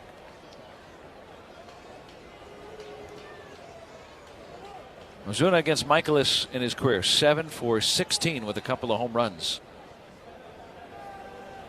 2 on, 1 out. The pitch.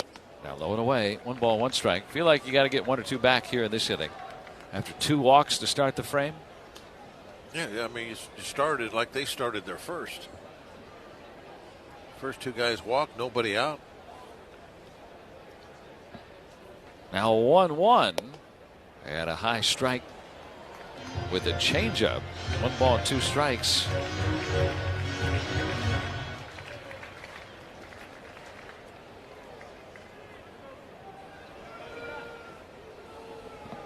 Ozuna now behind in the count against Miles Michaelis. He sets. And a 1-2. Swinging a ground ball foul. Well, Michaelis throughout his career has always had some good numbers against the Pirates. A career ERA under 3. This is his 26th appearance.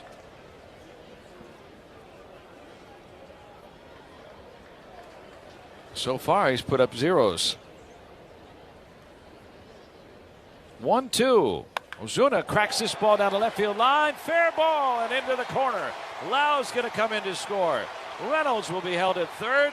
There's a double for Marcell Ozuna and his first RBI as a Pirate. He's 2 for 2 tonight, and the Pirates get one back. It's 5-2. Yeah, that one there he smoked nicely. That first hit kind of a fly ball flare type thing that was just fair. This was a beautifully struck ball.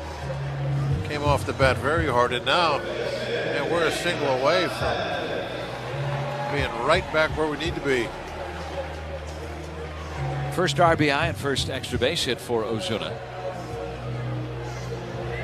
5-2.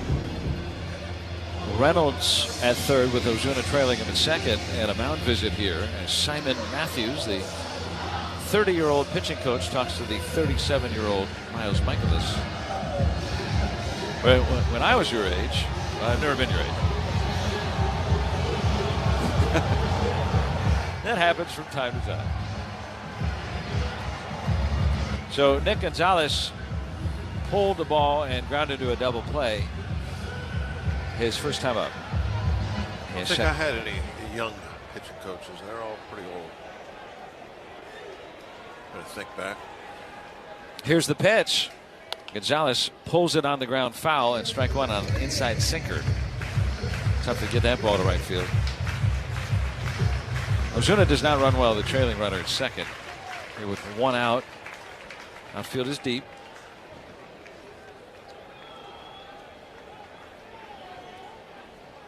Michaelis delivers. Gonzalez bounds 1 on the ground to second. That'll get the run home. Nunez from the grass throws on to first to get the out. Good at bat for Nick Gonzalez. Yeah, very nice. Ozuna to third. I mean, you might get a base hit going that way, but if you don't get the hit, at least you've got the RBI, got a run home for us. Good job. And that wasn't all that easy at first. That sweeper was breaking away from him, but he stayed with it. Able to at least get it in play. So Ozuna third with 2 outs for Horwitz, who flied out his only time. 5-3, Pirates trail. The pitch swung on, hit high in the air to center. Young in a few steps. And he'll retire it for the final out. Pirates grab 2. They cash in those leadoff walks to the 5th. 5-3 Washington on the Pirates Radio Network, presented by Iron City and IC Light. Looking for extra power? Coppers. Need someone to bring the heat? Coppers. How about calling up the right player at the right time? When it comes to a great utility player, you need someone who can play lots of roles. Luckily, in Pittsburgh, you can always call on Coppers. That's because we protect and preserve critical infrastructure that supports utilities around the country. Power, reliability, connection, speed. We're your ultimate utility player. Coppers, you're up. Protecting what matters. Preserving the future. Coppers. These days, every stadium in town has about 100 beer options of all types for fans to choose from. And still, only one completes the outfit. IC Light. A surprisingly easy call. You see the skyline, you drive over the bridges. We built that. Ironworkers Local Union Number 3 isn't just a job, it's a legacy. And you can start as early as this fall. Now's your chance to join the apprenticeship program and learn from the best in the business. Earn while you train, build what matters. Take pride in every beam and bolt. Starting wages over $27 with great benefits. Visit IWLocal3.com. That's IWLocal3.com and apply now before time runs out. The Pirates and PNC are going to bat for local small businesses by highlighting a different business each month. This month, the spotlight is on Swing City Sports. Take your game to the next level at Swing City Sports, Moon Township's premier baseball and softball training facility. They offer private lessons, pitching and catching clinics, cage rentals, full facility rentals, and summer camps.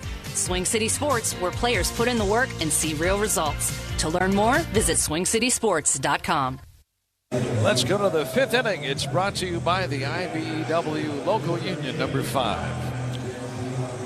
5-3 Washington. Here comes Johan Ramirez. Hey, very good ERA, 186, 9 2/3 innings of work, 7 games. And if things go the way we would like to see him go here, he could tie Skeens for the team lead in wins, as he already has 2 out of the bullpen. That's right. Here's Dalen Lyle, and it's a high ball one. That's because he really earned it on Saturday in Chicago. He came on in extra innings. He stranded the bases loaded in the first one. He stranded the bases loaded in the second one. And that was after second and third and nobody out in that one because of his throwing error. And a swing and a foul, 1 ball, 1 strike. Oh. So to leave the bases loaded twice and not allow a run in extra innings. Well, he's tough to put in play. At times, got 11 strikeouts. Bart took a tough hit. There's only been 3 other Pirates to have done that in baseball history. Dave Roberts in that 79 season had a game like that. Alec McBean in 64, and of course Elroy Face in 60. Lyle sees a strike, 1 and 2. Talk about a magic act out of the pen. But Ramirez, yeah, he's always been tough to square up. I mean, the perseverance there. I mean, you make an error, a throwing error. The game's on the line immediately. And then he was able to buckle down and get out of it with nothing. 1-2 is lined to first, caught by Horwitz, 1 out. Lyle 1 out of 3 after a couple of lineouts and a base hit. Abrams is 2 for 2 tonight, an RBI single and a home run. And we were fortunate with that one. That one was hit right on the money.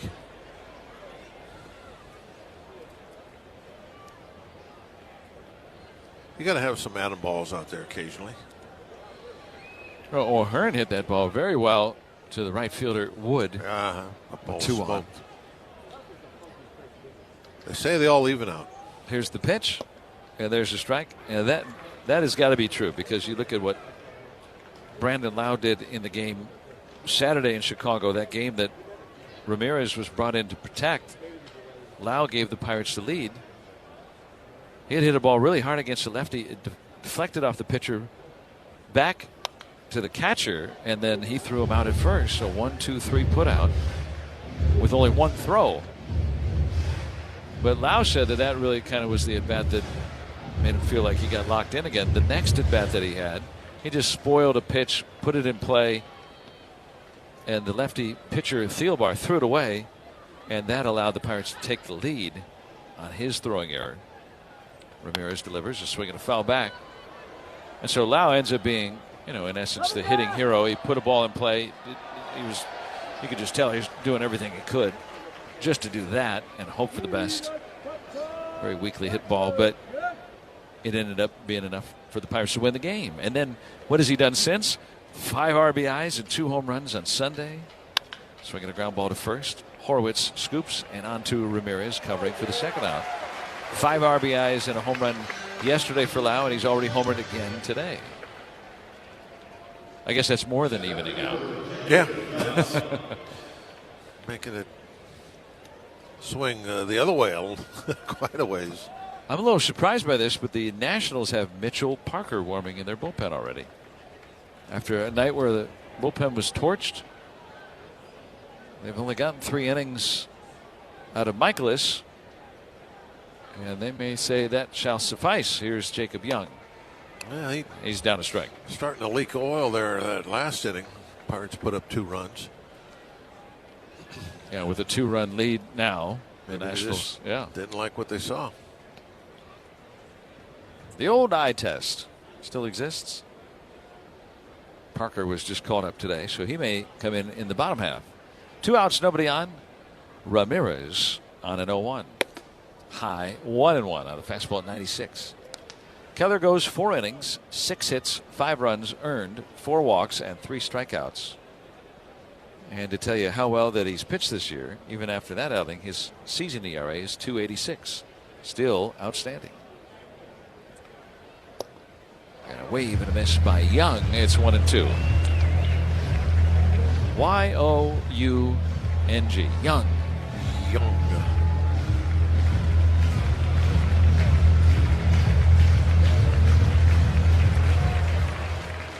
Ramirez trying to retire the side in order here in the 5th. Shakes off the first side. Now on a 1-2. And he could not hold up. Wanted to throw him that slider. And Ramirez strikes him out. And the Nationals go down in order for the first time tonight. Pirates coming right back up to bat in the bottom of the 5th. It's 5-3 Washington on the Pirates Radio Network, presented by Iron City. NIC Light.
Bottom of the 5th inning coming up. Connor Griffin will lead it off for the Pirates. Washington leads 5-3. Michaelis continues And there's a strike. 2 righties and then the lefty Cruz, with the lefty Parker warming in the bullpen. Griffin tonight has popped out to the second baseman. Michaelis on an 0-1. Outside missing with a fastball at 93. 1 ball and 1 strike.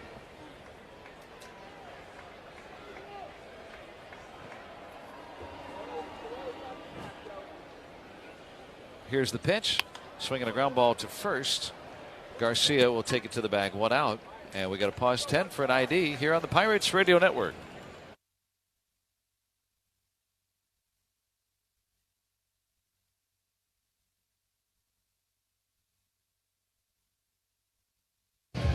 Coming up on Friday, the Tampa Bay Rays are in town. It's a 6:45 game, and you can enjoy a pregame Miller Lite happy hour from the time the gates open until first pitch. Go to pirates.com/tickets. Here's Joey Bart, and he takes a curveball strike from Michaelis. Parker warmed and ready. Looks like they may use him for Cruz on deck. Michaelis threw a 3 1/3 in relief. Here's an 0-1. Swing, fly ball, deep left field. Lyle back, warning track, and caught right at the wall. Oh, it went over the wall. How did that miss it? Oh, wow, Bart has a home run. I think he had it in his glove momentarily, and Bart hits a home run to left. Yeah, it's going to be an interesting highlight here to review when they throw it up there. He slugged the wall when he was done, which makes me think he thought he had a shot at it too. Bart's first home run. And he got a breaking ball down and away, and he golfed it out of here. Oh, just out of his reach. I mean, Lyle had that thing sized up, and it came within inches of ticking off of his glove. It looked like he timed his jump pretty well. It was right there. Came up short. And it landed in the front row. So Joey Bart makes it a 5-4 game, and there goes Miles Michaelis, touched for a home run by Bart. And we'll take a break here and tell you about the new Nationals pitcher after this on the Pirates Radio Network. Get fired up, Bucks fans. Every time the Pirates steal this season, Valvoline Instant Oil Change's Steal a Base, Steal a Deal is officially in play. Every stolen base means you score a steal of your own. $25 off your next premium oil change. So let's cheer on Bucko base stealing this season to save on a winning oil change. Hey, it's just Valvoline Instant Oil Change's way of reminding you it's good to steal if you're a Pirate. Valvoline Instant Oil Change, proud partner of the Pittsburgh Pirates. Pirates fans, the Tampa Bay Rays are in town to take on the Bucks on Saturday, April 18th at 4:05 p.m. for the first bobblehead night of the season. And this one is extra special because it features Paul Skeens with his National League Cy Young Award. All fans take home a one-of-a-kind collectible bobblehead featuring the Pirates ace, Paul Skeens, all thanks to PNC. Get your tickets and check out all of our giveaways this season at pirates.com/promotions. We're in the 5th inning, and Joey Bart has just struck his first home run of the year. A Sheets shot, golfing it over the wall and left. And the Pirates have pulled to within 1. It's 5-4, and O'Neal Cruz will will be up against a new pitcher coming on. That is the lefty Mitchell Parker, just called up today.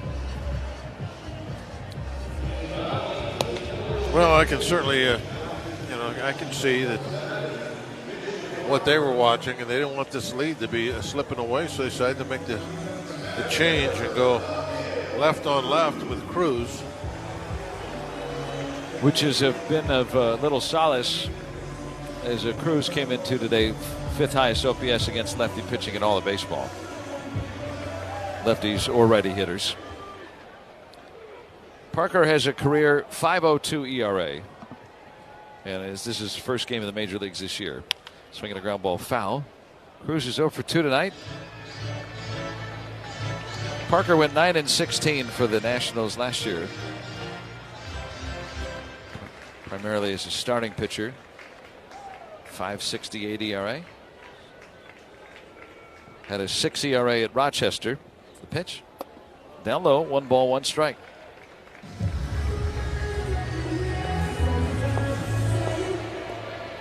Bart with the home run makes it a 1-run game. 5-4 Washington. Nationals have allowed the most runs per game in baseball. A 1-1 pitch. Swing and a miss. Kind of a delayed catapulting delivery from Parker. 1-2. A little bit of a funky delivery. It'll be tough to stay on the baseball and find it. 1-2 now. And the pitch. And Cruz takes strike 3 called on the fastball, and he'll challenge. He wants to challenge. The Pirates are 2 for 2 on challenges tonight, so they still have 2 remaining. He won it. Oh, how about that? How close that was. Probably within the margin of error, yeah.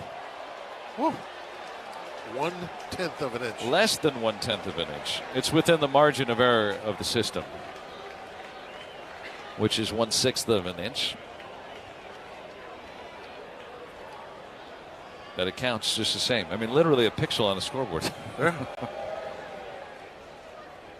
So he stays alive. Let's see what he can do with a new count. 2-2 on Cruz. The pitch. Swing and a miss. Struck him out on a low slider. Yeah, a ball that was almost in the dirt. I was about to say, well, he's got a good eye. Not on that one. Well, he did. Well, maybe that's a tough pitch to hit. Well, Parker now to face Brandon Lau, who homered off the lefty Poulin in the first inning.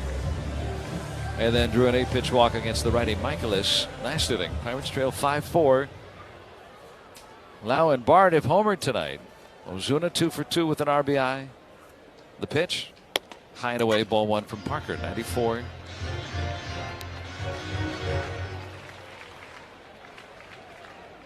Parker out of Albuquerque.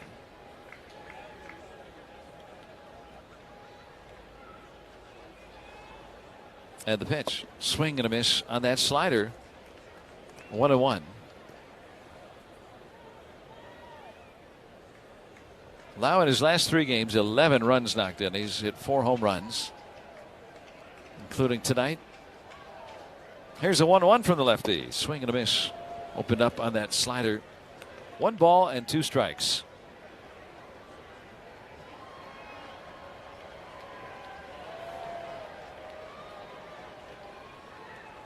Lau's home run in the first inning off a lefty. His second hit off a left-handed pitcher this year. First home run.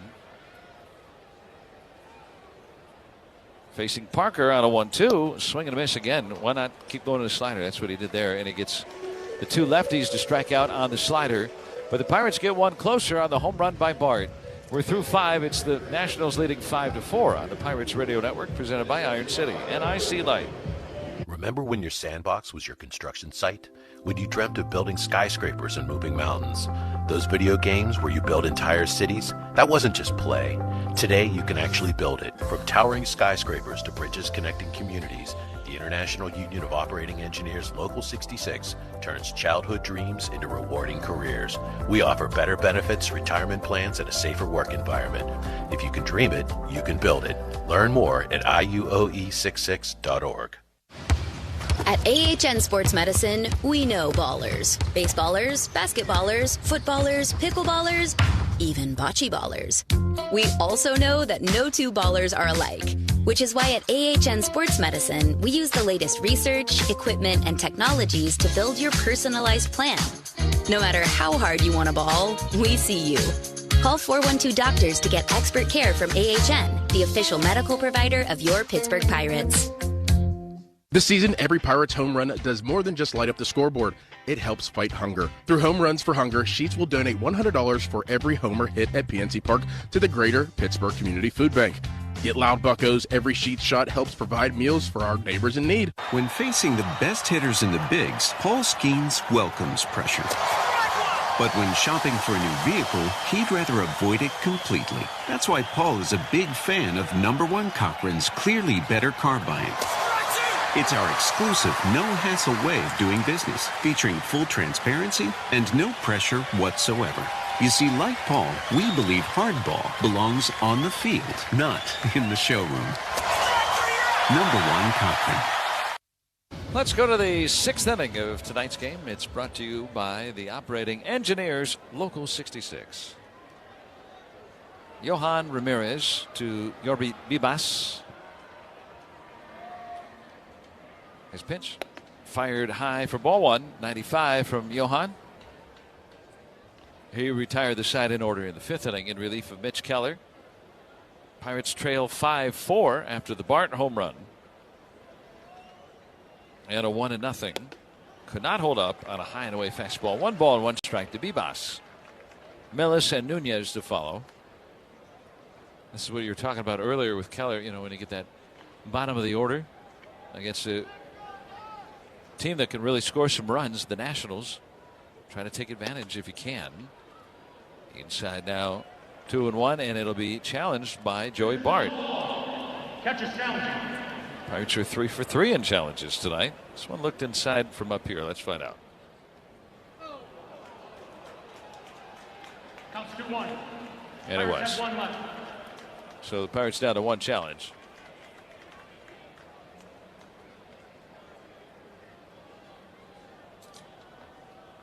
Two and 1 on Bibas.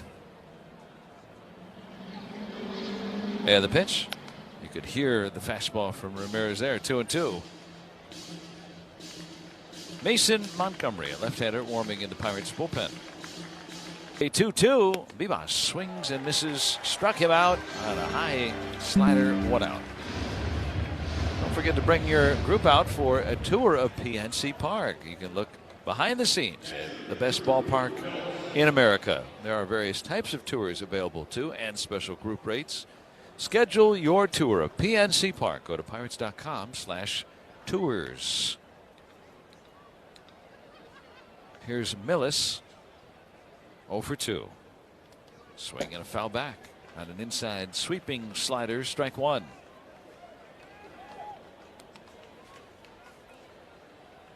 Catcher hitting 125. He's gone twice in a row down to Gonzalez at 3rd. Once in fair territory. So hopefully Gonzalez is ready for another one. An 0-1. Swinging a twisting foul. He's a switch hitter batting left. He's hit the ball in the air the other way. 2 strikes on Millis. Born in St. Louis, played his college ball at Missouri State.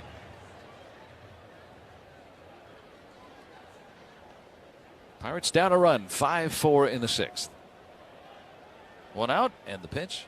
Swinging a ground ball right to short. And Griffin somehow scooped that ball up and gets it on to first for the out. I don't know if it took a bigger hop than he expected, but he still was able to glove it. I think he might have lost his footing a little bit there too after he got it. No, he's probably still growing. Okay. Yeah. I watched the replay up on the scoreboard. He was okay. He just kind of shuffled his feet really quick. Well, he's handled everything pretty smoothly at short. Yeah, yes. Here's Nunez with 2 outs. It takes a sweeper strike. A walk and a reach down fielder's choice scored a run in the 4th inning. And that 2-out, 2-strike hit by Garcia, which is right now the difference-making run for the Nationals. Washington leads 5-4. Ramirez has retired 5 in a row. The pitch, that fastball darts inside. It's 1-1. Sometimes those could be pitches. I think that ended up inside, but some of those pitches that, you know, the catcher sets up away and he has to go across his body to catch it. Sometimes those do cross the plate. There's a swing and a miss. 1-2, and stay in the zone. But that one's probably hard for the catcher to judge too, though. If he's reaching back to backhanded or something, it's like, Or if it's like if he's set up out there and he's right, he's got his mask right over the glove. Got pretty good. He got a better look at that pitch than anybody else in the ballpark, obviously. Yeah, that's inside now. 2-2 on Nunez with 2 outs. Thinking one of these days they'll just go to just an automated ball strike system. Tell the umpire in his or her ear that's way inside, almost hit Nunez. He did not swing. 3-2. If you hear strike, you raise your right arm. If you don't hear anything, you don't raise anything. And they tested that system too, but focus groups, surveys said pretty overwhelmingly that fans preferred that system where there's a challenge involved. Here's a 3-2 swing and a fly ball to center. Cruz is camped out underneath it. He's got it, and that ends the inning. How about Johan Ramirez? 6 up, 6 down, settling down the Nats bats. And the Pirates come to bat in the bottom of the 6th. It's 5-4 Washington on the Pirates Radio Network, presented by Iron City. And I see light.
$5-4 Nationals.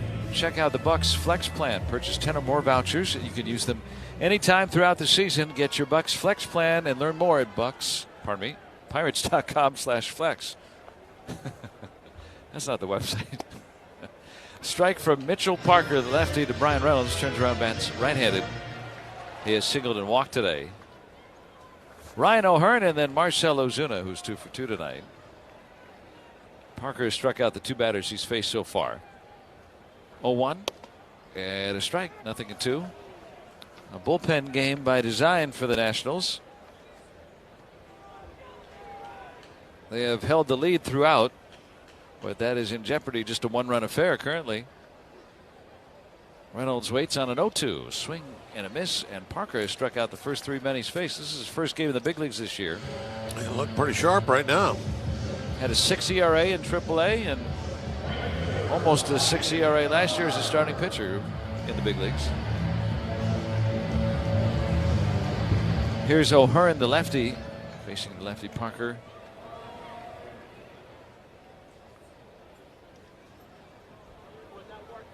And the pitch. He'll take a sweeper strike.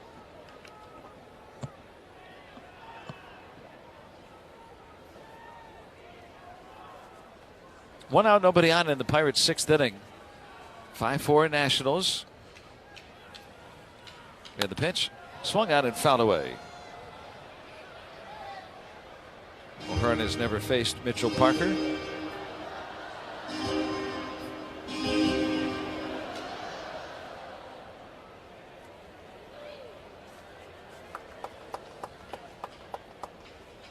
Here's the set of the pitch. A swing and a foul back.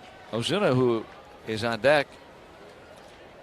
Only 2 batters have faced Parker more in the major leagues than Ozuna, so plenty of experience seeing him. Some good results. Ozuna's 2 out of 2 tonight, too. 0-2 on Ryan O'Hearn, 0 for 2 tonight. The pitch. Now low and away, 1-2. Lined out sharply to the right fielder Wood. Playing way off the line. Into the gap almost.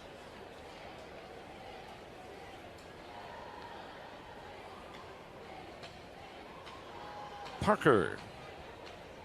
And the pitch, grounded, foul. 5-4 Nationals, 6th inning. O'Hearn able to one-hand that slider with 2 strikes and stay alive. Parker has struck out the 3 batters that he's faced so far. Ahead 1-2 on O'Hearn, and the pitch. Swinging a fly ball foul on an away fastball. He spoiled it again. Michaelis went 3 1/3, gave up 3 runs. Poulin was the opener, and he gave up a home run to Lau in his inning. Here's the pitch. In tight, now 2-2. He backed away from that fastball.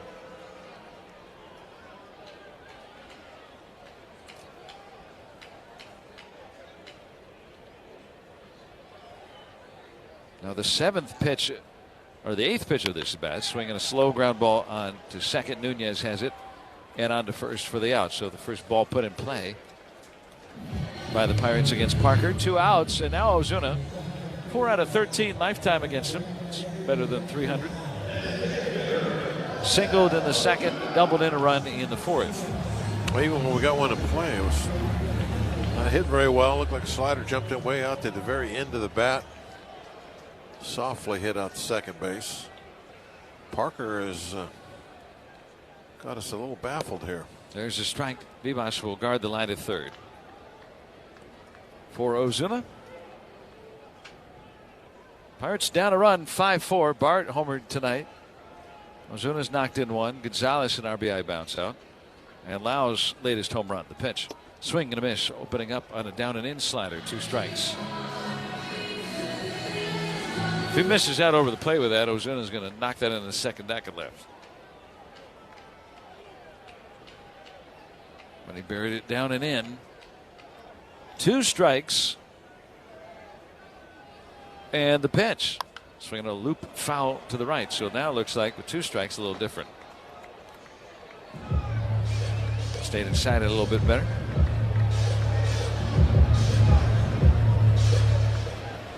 Still, Bibas right along the line at third base. And the 2-strike pitch bounces away. And now 1-2. Trying to make that too good, did Parker.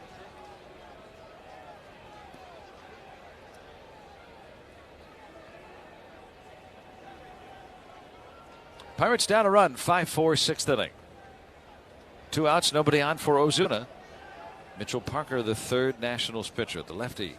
1-2 in the dirt. Ozuna able to hold up. 2 balls and 2 strikes. But not getting him to chase the last couple in the dirt. Started on his swing that time, but held up.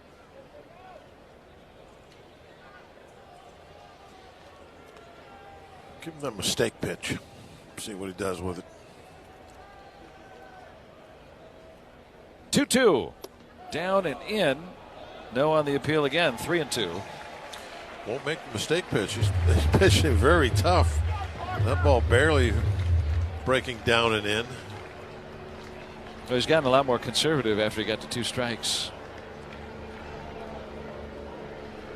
Here's a 3-2. Swinging a ground ball right up third. Bibas fields it in fair ground, and the toss across. And it's flubbed by Garcia, the first baseman. Ozuna will reach.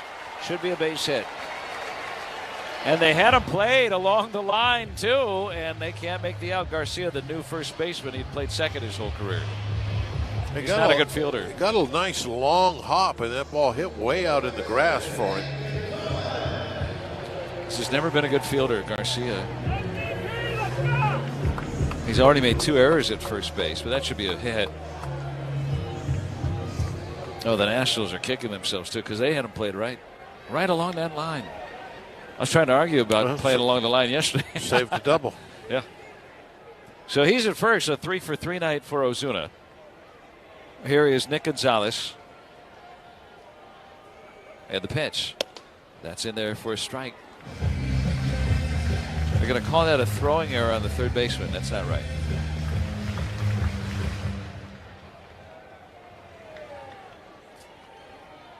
Gonzalez drove in a run with a bounce out his last time up. Looking for a 2-out hit. Here's the pitch.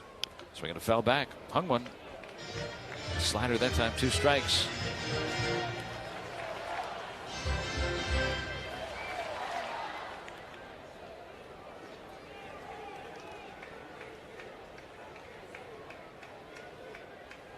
Got the right side wide open. He hit the ball to the right side his last time up. Here's an 0-2.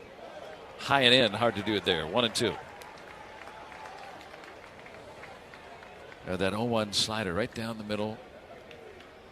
Fouled it back. Give him another one. Bibas guarding the line again here with Ozuna at first, 2 outs. Here's a 1-2. Swinging the ball. Hit to Bibas, but foul. He dove for it.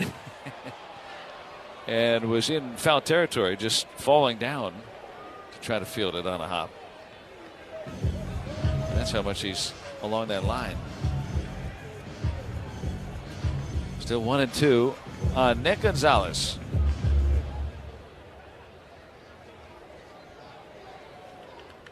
(5-4) Washington. Pirates have the tying run at first with Ozuna and 2 outs.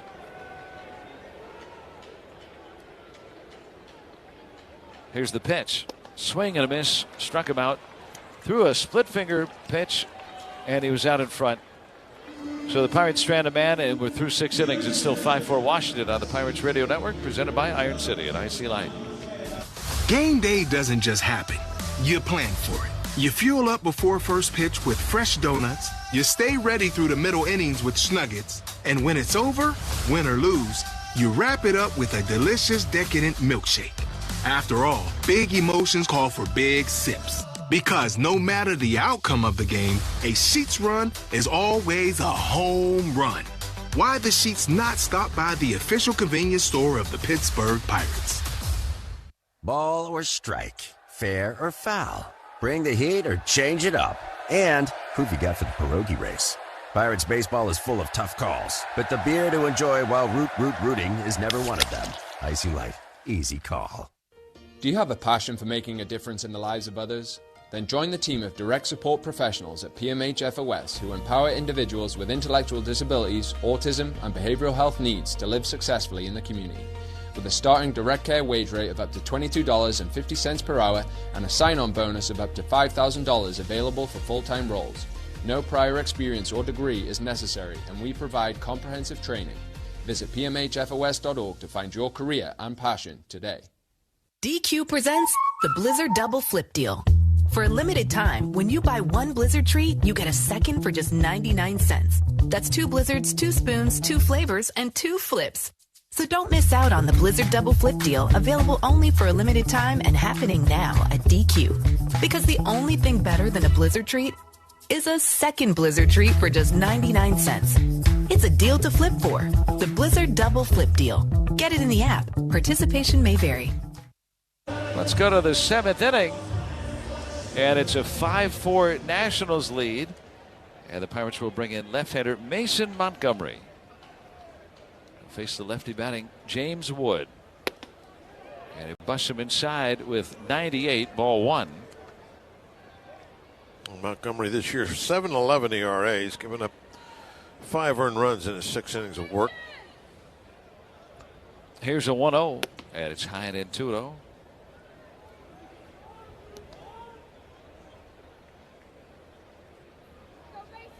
Wood still has very good power against lefties. Hits the fastball well. There's a strike. 2-1. He gets a slider that time on 2-0. Yeah, you don't expect that. Montgomery definitely a hard thrower. Tough to get in play sometimes. He's got a lot of strikeouts. Now Wood will foul back to a 2. And Wood last year was 2 strikeouts away from tying the all-time record for most strikeouts in the season. He struck out 221 times last year. He has struck out already tonight and walked twice. 2-2, swing and a miss. And Montgomery strikes him out with a wicked slider. What out? Yeah. We got to pause 10 for an ID on the Pirates Radio Network.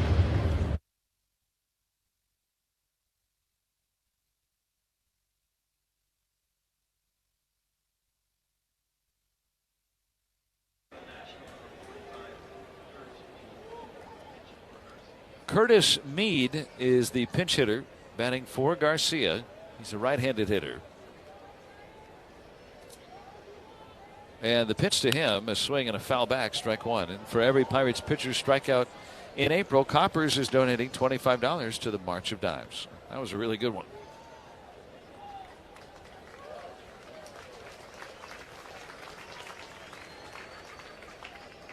Montgomery ahead of strike. Swing and a high pop-up by Meade. Along the third base line, Gonzalez coming in foul territory, grabs it for the second out. Pinch hitter Meade is gone on a foul out to third.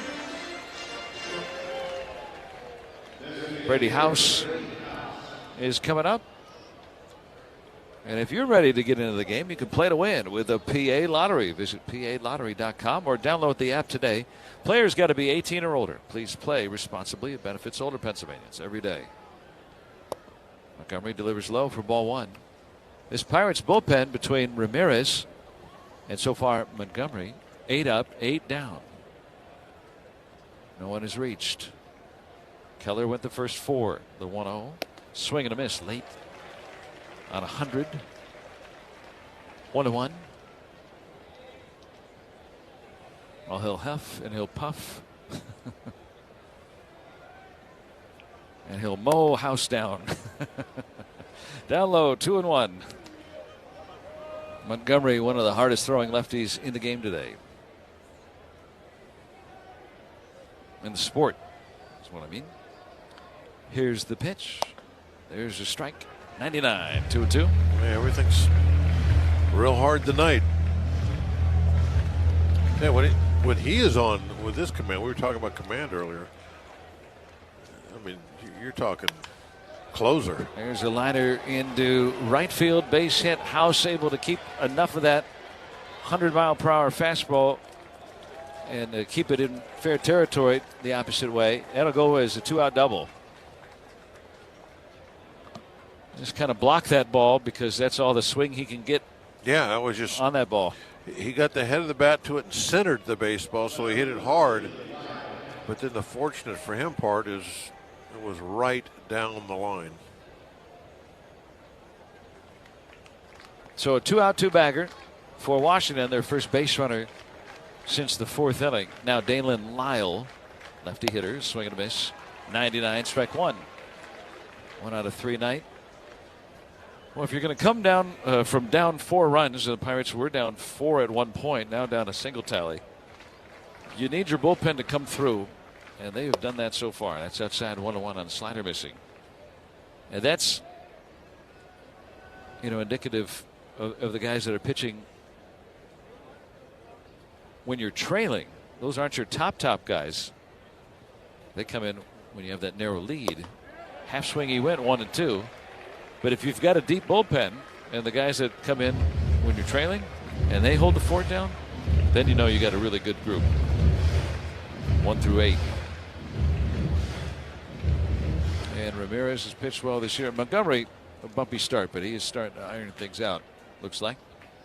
Ahead 1 and 2 on Lyle. Montgomery delivers. Down low and away. Good stop by Bart on that slider. 2 and 2. Bart is homered tonight. Pirates trail 5-4 in the 7th.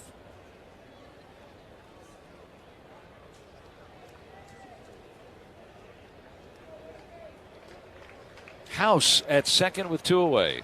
And a 2-2 pitch. Swinging a lofted fly ball foul to the left and into the seats. Man, he is coming right in there with the gas. 100 mile an hour again. See why he gets those check swings on the breaking balls that are down, because everybody's got to start their bats a little early. See what he throws him here. 2-2. Frozen with a fastball. Strike 3 call. That was a slider. Excuse me. It looked like everybody else's fastball. Montgomery strikes out Lyle, stranding the runner at second. And we'll stretch at PNC Park on this Tuesday night. Washington 5, Pirates 4 on the Pirates Radio Network, presented by Iron City and IC Light.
Jake Mangum will lead it off for the Pirates here in the bottom of the 7th inning.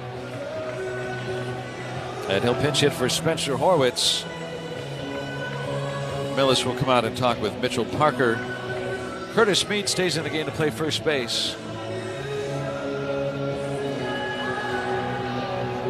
Well, Mangum bat here got good wheels.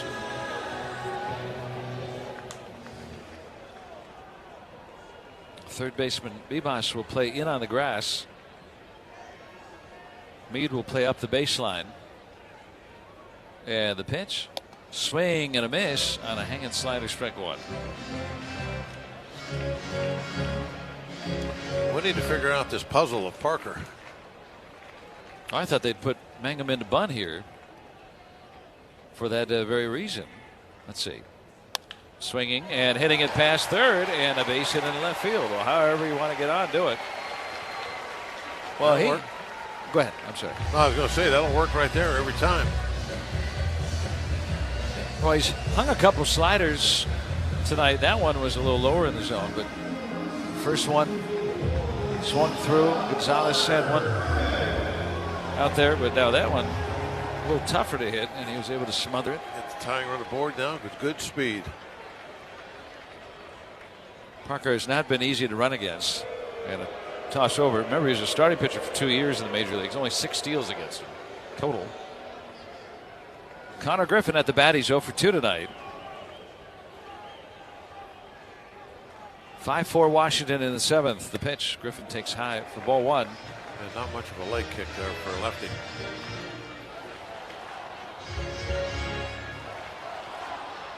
Down a run in the 7th. Parker asks for a timeout. Paging Andrew Heaney. It's a former left-hander that had to tie a shoe periodically. 1 ball, no strikes on Connor Griffin, right-handed batter. Mangum the tying run at first, nobody out in the 7th. Swinging a tap, foul, 1 ball, 1 strike. Here's a great opportunity for young Griffin. Can he at least make a productive out here? Can he come up with a situation where Mangum can at least get to second? Plenty of green grass in front of the outfielders. Looks like Blake Butera, the Nationals manager, hollering at John Lipka, plate umpire. All right, that is stopped. Mangum at first, nobody out. Here's a 1-1, and Griffin takes up high from Parker. High curveball, 2-1. Both teams with 1 ABS challenge remaining. Mangum with good speed. Ball hits a gap. Could score here even with nobody out. Here's a 2-1. Swing and a miss. Down and away slider. And it's 2-2. And Griffin, if that pitch is a little bit closer, we've seen Griffin be able to cover that ball and drive it down and away, breaking ball off the plate.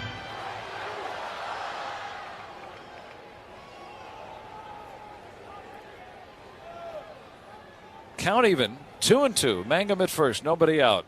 Parker of the Nationals comes home. Swinging a ball, line into left, a base hit. He torched that slider into left field. Connor Griffin with a base hit. Mangum up at second, still nobody out. Yeah, I don't know what the velocity was off the bat, but you could tell by the sound, by watching the speed, he centered that one up nicely. And so 2 on and nobody out. Pirates down a run in the 7th. Looked like another slider, almost the exact same spot the pitch was to Mangum. Just kind of right out over the plate, about mid-thigh. He can cover that. And here's Bart, who homered his last time up against Parker, or against Michaelis, I should say. Down low, ball 1. First time facing Parker. Pirates with back-to-back singles to start the inning, and good speed on the bases. Really good speed. Throw a ball in the gap here. The Pirates have the lead. Bart hit a down and in slider. Golfed it out of the ballpark against Michaelis. He was a very good hitter against lefties last year, Bart was. Facing the lefty here, the pitch. High fastball at 94. 2-0 from Parker to Bart. Pirates down 5-4. They were down 5-1 at one point. Ramirez and Montgomery have held the fort out of the bullpen.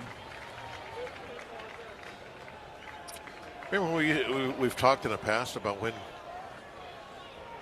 when games are saved and the save rule, and it's always in the ninth and all that, and I refer to like the days where Chuck Tanner used to tell me, well, sometimes games are saved in the seventh. This is one of those situations right now. Mm-hmm. The game could be won right here. Check swing, and he went on the appeal to first. 2-1 on Joey Bart. Try to hold up on that curveball in the dirt. Well, the Nationals don't have an ace reliever. Well, you wouldn't use them in today's game. You don't use them now anyway. Yeah. They have a lefty that's pretty good, Clayton Beater, who has been able to get lefties out. Well, so far, Parker's been pretty good at that, no part doubt of it. And he's got a lefty on deck. Here's a 2-1. And a strike call. Ooh. Pirates only have one challenge remaining now. Bart was wrong on one. It looks like that was a strike. Yeah, that one was a strike. It was close. Nipped the outside corner. Backdoor. 2-2 on Joey Bart. 2 on and nobody out. The pitch. Swing and a miss. Tied him up on an inside slider. And Bart strikes out. Can't advance the runners. Oh, that would have been huge if you could get him second and third. Simon Matthews is the pitching coach. And the Nationals getting activity in their bullpen. Looks like Sionel Perez, the other lefty, remaining, getting up. So still first and second with one out. With Cruz coming up. Cruz has been lying in the weeds all night. He's 0 for 3. He's been one of the hottest hitters in baseball. Cruz has not come up with a man on until now tonight. This is the first time he's come up with a runner or runners on, and he's hitting .400 with runners in scoring position this season. He's going to get another crack at a lefty. He has seen Parker the first time Parker struck him out. He struck out in the first inning against the opening one, PJ, their opener. Good speed on the bases. Mangum with a pinch hit single. He's at second. Griffin with a single. He's at first. One out. Parker to Cruz. Low. Ball one. Slider missed. He threw some really good sliders to Cruz that first time around. But as he's moved down the line here, he's hung some. Pirates down a run in the seventh. The pitch. Swinging a bouncer onto first. Fielded. And Meade throws it away. Everyone's safe. Abrams had to come off the bag at second as they try to get a force on Griffin. And Meade, who was just brought in the game for defense after he pinch hit, makes a throwing miscue. Yep. And in this instance right here, no reason to be in a big hurry. Just get one out. Cruz is running. It's not a double play ball. This is just throw a strike to second base and get one out. And he failed the task. Fielder's choice error on Meade. Bases loaded, one out, and Nick York will pinch hit for Brandon Lau. And Lau this year 2 for 20 against lefties. He's homered off a lefty tonight, but struck out against Parker the last time around. So this year, this is the first real kind of, all right, here's what a manager does, right? Has a sense of his players and going a little bit, not just off the script, but hey, this guy's been a hot hitter traditionally and a lot better against lefties, even though you take out one of the top home run hitters in the game. So York for Lau, and it's going to be a pitching change here. Washington will respond. And the Pirates have the bases loaded. 1 hour back after this on the Pirates Radio Network.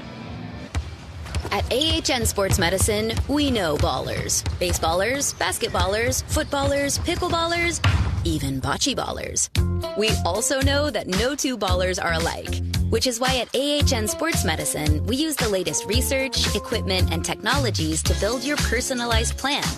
No matter how hard you want to ball, we see you. Call 412-DOCTORS to get expert care from AHN, the official medical provider of your Pittsburgh Pirates.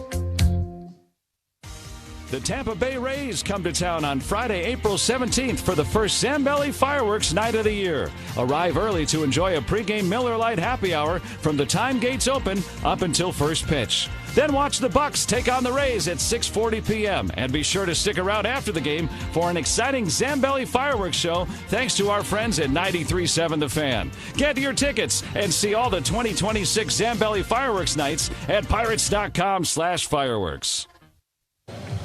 Well, the Pirates are bringing up Nick York, the pinch hitter. He had never faced Parker, and he won't yet. As Cionel Perez will come on, and another lefty to pitch here for the Nationals. Well, he's given up, he's gotten 5 strikeouts in 6 2/3 innings. Not a big strikeout guy, which of course is something they would love to have right here. He's walked 4, so he's probably a little wilder than he would have liked in his first 6 innings. Given up 9 hits. Batting average against Perez so far this year, .321. Big time ground ball pitcher.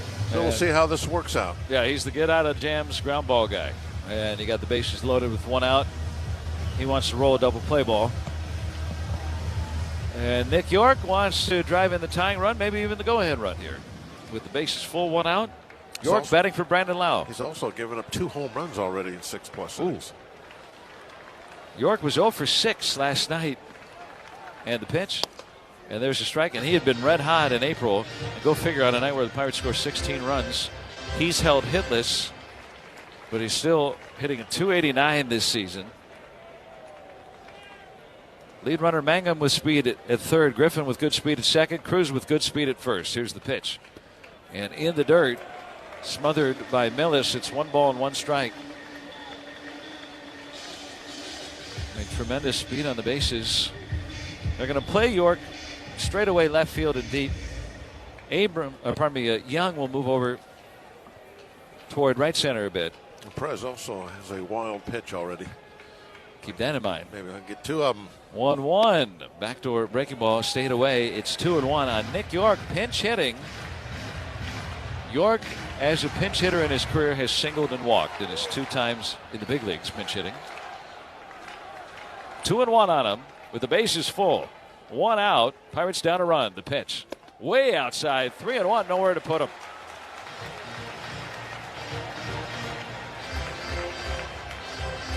York, a young player, but shows great poise at the plate. Everyone wants to hit a grand slam right here, but if he doesn't get something good to hit, just take your walk, drive in the tying run. Here's a 3-1. Swinging a ground ball right to the second baseman on the second for 1, relay to an inning-ending double play. And that's what the Nationals wanted. They brought in Perez to get the ground ball, and they get out of it and keep the lead. We'll go to the 8th, 5-4 Washington on the Pirates Radio Network, presented by Iron City and IC Light. As the official bank of the Pittsburgh Pirates, PNC knows that everyone gets excited about different parts of baseball. Some fans love home runs. PNC likes a well-executed sacrifice bunt. Others love sliding catches. PNC prefers pop-ups caught with 2 hands. But everyone loves getting discounts on tickets and merchandise with the Pittsburgh Pirates PNC Bank Visa debit card. Learn more at pnc.com/Pirates card. PNC Bank, brilliantly boring since 1865. PNC Bank, National Association, member FDIC. Visa is a registered trademark of Visa International Service Association and used under license. Hear that? That's the sound of another savvy driver rolling into Valvoline Instant Oil Change. No hassle with appointments or dealer wait times. That's one smart bell. Pirates fans, the Tampa Bay Rays are in town to take on the Bucks on Saturday, April 18th at 4:05 p.m. for the first bobblehead night of the season. And this one is extra special because it features Paul Skeens with his National League Cy Young Award. All fans take home a one-of-a-kind collectible bobblehead featuring the Pirates ace Paul Skeens, all thanks to PNC. Get your tickets and check out all of our giveaways this season at pirates.com/promotions. For the 49th year in a row, Ford F-Series are America's best-selling trucks. The trucks that move mountains also move boats, bricks, and 2x4s, workdays and weekends, job sites, and campsites. F-150 and Super Duty never stop working, just like you. F-150, official truck of the Pittsburgh Pirates and Pittsburgh's best-selling trucks. Let's go Bucks. We go to the 8th inning. It remains 5-4 Washington. And you can score big on authentic gear at MLBshop.com. Official jerseys, memorabilia, hats, and hoodies. We got you covered at MLBshop.com/Pirates. First of all, Isaac Mattson will come on and pitch the 8th inning, trying to keep the Pirates within a run.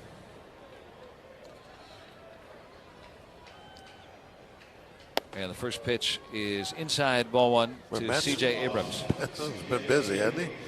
This is appearance number 10 for him. Leads the league.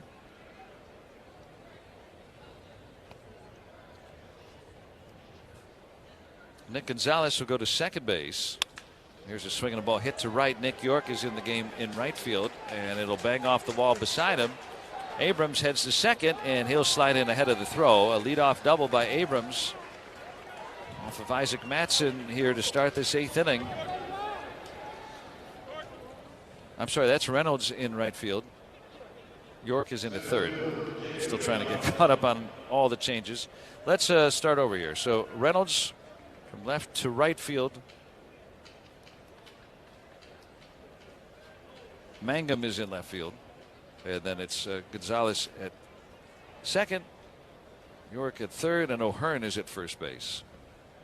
Here's Jacob Young bunting in the air to third and caught by the third baseman York. Can't advance the runner. Young pops a bunt out foul to third, one out. That's a big break for the Bucks. I wonder what the percentage is of successful sacrifice bunts nowadays. Playing the percentages. It seems like it's maybe 50%. Would you think it's any more than that? Here's the pitch, and it's down low, ball one. Let's say in the last 4 or 5 years. You think? Yeah, probably closer. Every time to you that. see somebody, I'm not talking about trying to bunt for a base hit, but square around early and actually sacrifice bunt. How many are successful? I'm sure somebody has that number sitting somewhere, but yeah, whenever we see sacrifice hits is the official statistic. Those are just the successful ones. You don't see how many attempts. So someone's got that somewhere, like you said. And a big part of all those ones that you see aren't really true sacrifices either. Vivas waiting, and the pitch is swung on, cranked in the air, popped up to short. Coiled up, took a big rip, and he pops out 2 away. So that leadoff double, the Nationals tried to advance him on a bunt, could not. Vivas pops out. A significant number of those sacrifice hits were where guys have tried to bunt for a base hit, got thrown out, but worst case scenario, they advance the runner, so they get a sacrifice for it. Jose Tena will bat for Millis here with the runner at second and 2 away. Tena is 4 for 8 with runners in scoring position. But I bring that up, and he's a left-handed batter. because I'm wondering about at what point there has to be some number where the percentage of being successful is so low it's not even worth trying. You know, at one point you're just saying, well, we're just giving away an out, because chances of us moving the runner is not very good. 50-50 at best. You might as well try and steal the base. Yeah, you got a much better odds. Yeah, you're right. With some guys, yeah.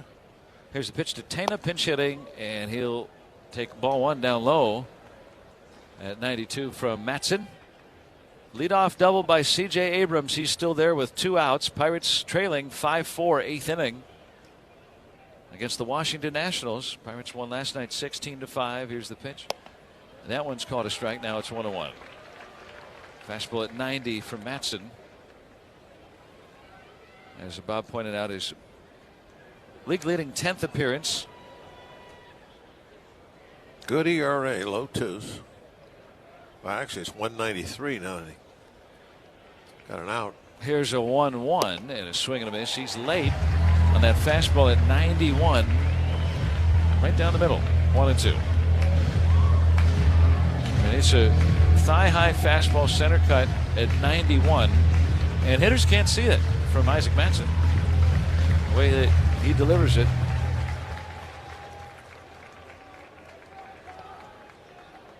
He's thrown it right down the middle 3 times. First one should have been called a strike. Here's a 1-2. Swinging a foul back. That time got that in on his hands a little bit. 93. To the pinch hitter, Tena. Batting for Millis. Nationals have a couple of righties up. Gus Varland, who earned his first major league save on Sunday. And Clayton Beater, another righty who has fared well against left-handed batters so far this year. The 2 best relievers. No real established closer, but those are the 2 that have earned the save so far.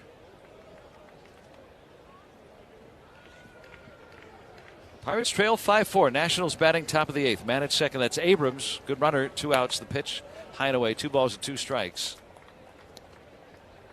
Counting on a pinch hit from Tena here. Lefty hitter. Again, 4 for 8 with runners in scoring position. Overall at 280. Brief action. And the pitch. Swinging a twisting foul to the left. 93. Jammed him a little bit.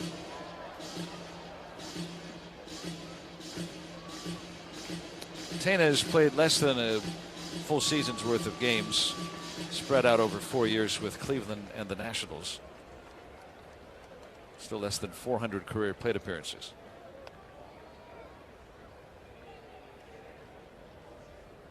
Bart will set up away. 2-2. Swinging a ground ball foul. Changed up on him. He wanted that down and away changeup. 5-4 Nationals. Abrams led off with a double. He's still there with 2 away here in the 8th. Pirates pen so far has put up zeros all night. Here's the pitch. Swinging a foul into the Pirates dugout. Watch out. And I don't know if that got somebody or not, but I think it did. And it looked like somebody was hit hard with that line drive.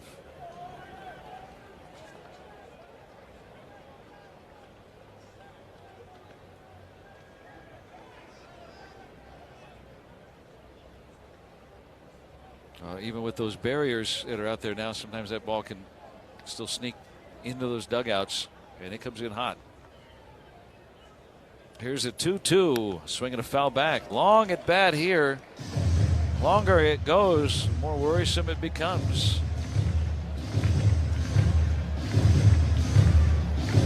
Mattson continues to fill the strike zone. This will be the 10th pitch coming up. 9 have been fastballs. Tena keeps seeing them more and more. With that important insurance run for the Nationals at second and 2 outs. The pitch. Swinging a liner into left. It'll be played on a hot base hit. Mangum comes up with it. Here's the throw home. Right on the money. Out!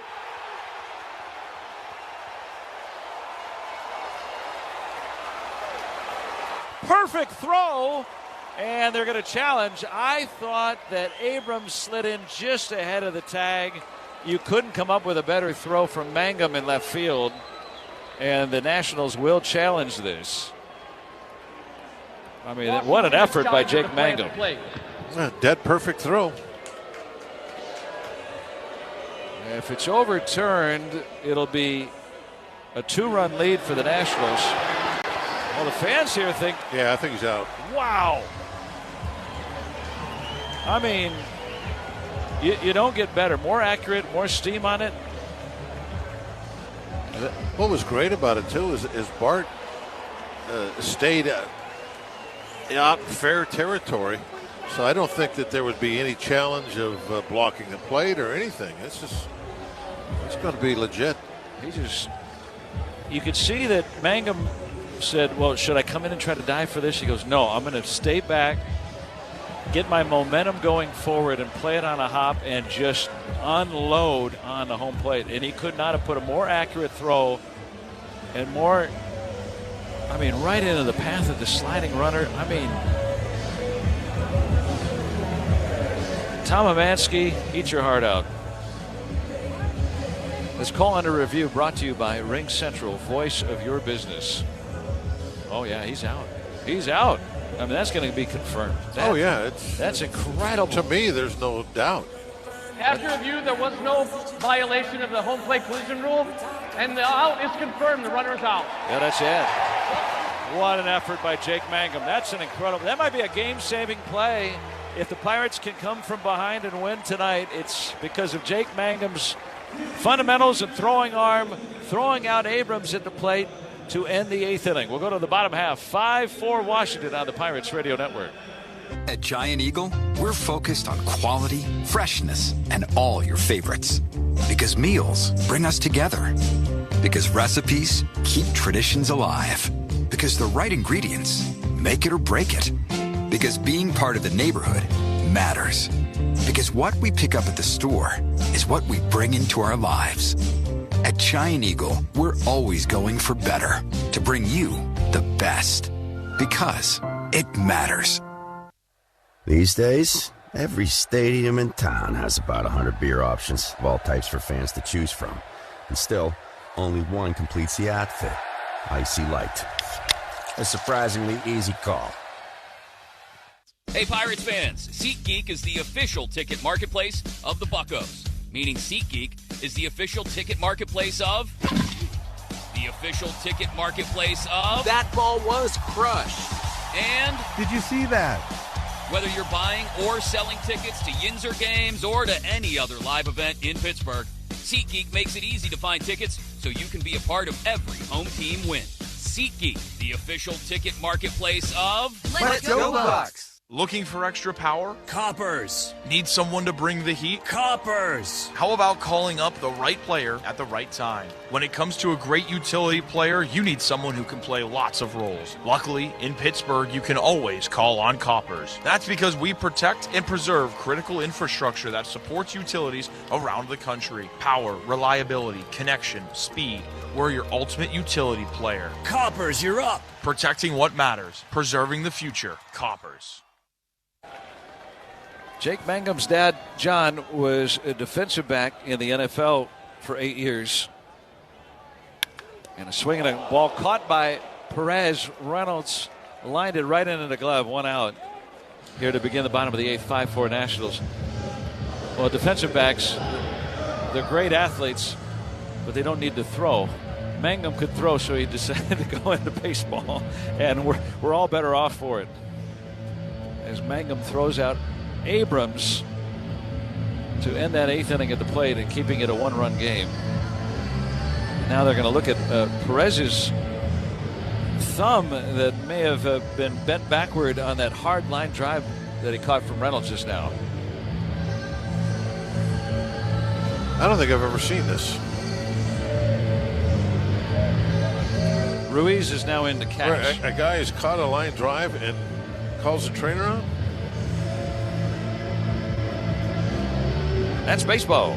I don't know what that is. But I can tell you this, for the Pittsburgh Brewing Company, key to the count of the game, stop into Applebee's all season long for $4 22-ounce Icy Light drafts. That'll always solve everything. Right? He's going to stay in the game. He needs a thicker glove or something. Well, I thought they might be trying to get him out of the game to avoid the 3-batter rule. He's only faced 2 now. Here's O'Hearn. I guess they want the lefty to stay in against the lefty batter. Here's the pitch. Before I looked at the batting order. Ball 1 down low. 5-4 Nationals. Pirates were down 5-1 at one point. Perez came on and got a double play ball with the bases loaded. Pirates have grounded into 3 double plays tonight. Down low it in, 2 balls and no strikes. Still on the precipice of tying this game with 1 swing. Perez, as you mentioned, has already given up a couple of home runs this year. O'Hearn is at 3. Here's the 2-0 and a slider low, 3 balls to nothing. 2 righties have been warming in the Nationals pen. We're in the 8th, 1 out. And the pitch. There's a walk to O'Hearn. Free pass here with one away, and Ozuna is coming up. Right-handed batter. And let's see, I don't see anybody coming up the steps yet. Let's see if they'll make the move. Yep, now they're coming out. And no reason to delay. He's in the game. Let's take 10 for an ID on the Pirates Radio Network.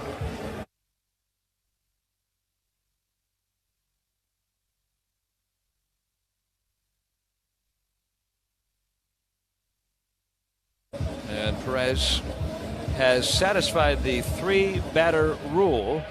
So there will be a new pitcher coming on here, a right-hander due up for Washington here in the 8th. Pirates have the tying run at first. 1 out. We're back after this on the Pirates Radio Network.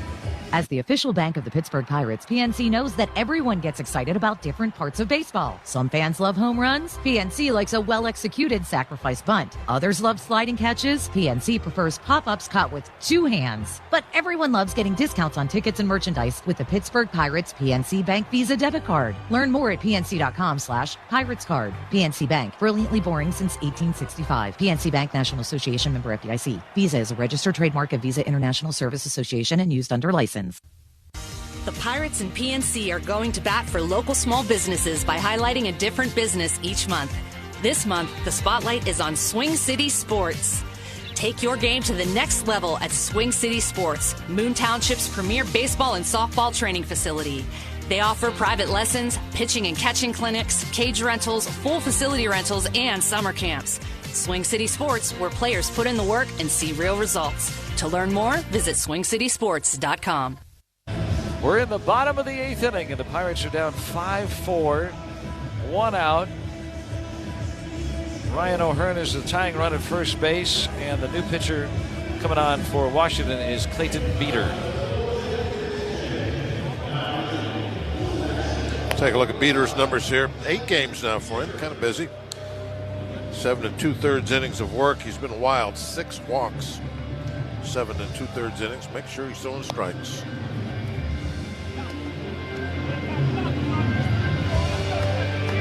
He's been really good against left-handed batters in particular, but Ozuna, the right-handed batter, been on base all 3 times tonight. A single, an RBI double, and then on a bang-bang play, it was ruled an error.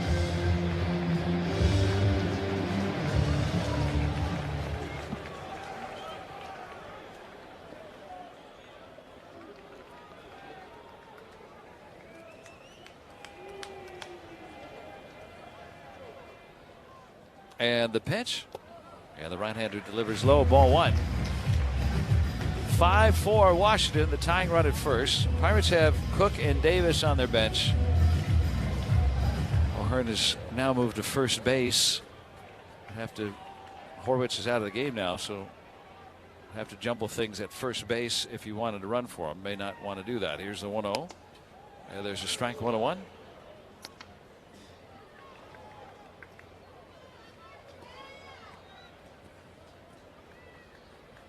Vivas guarding the line at third. He fielded Ozuna's last ball down there. It couldn't be handled by the first baseman, Garcia, at the time. Meade is over there now. There's a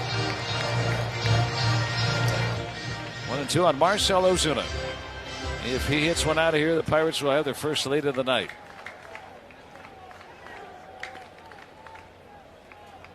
Picked up his first run batted in the 4th.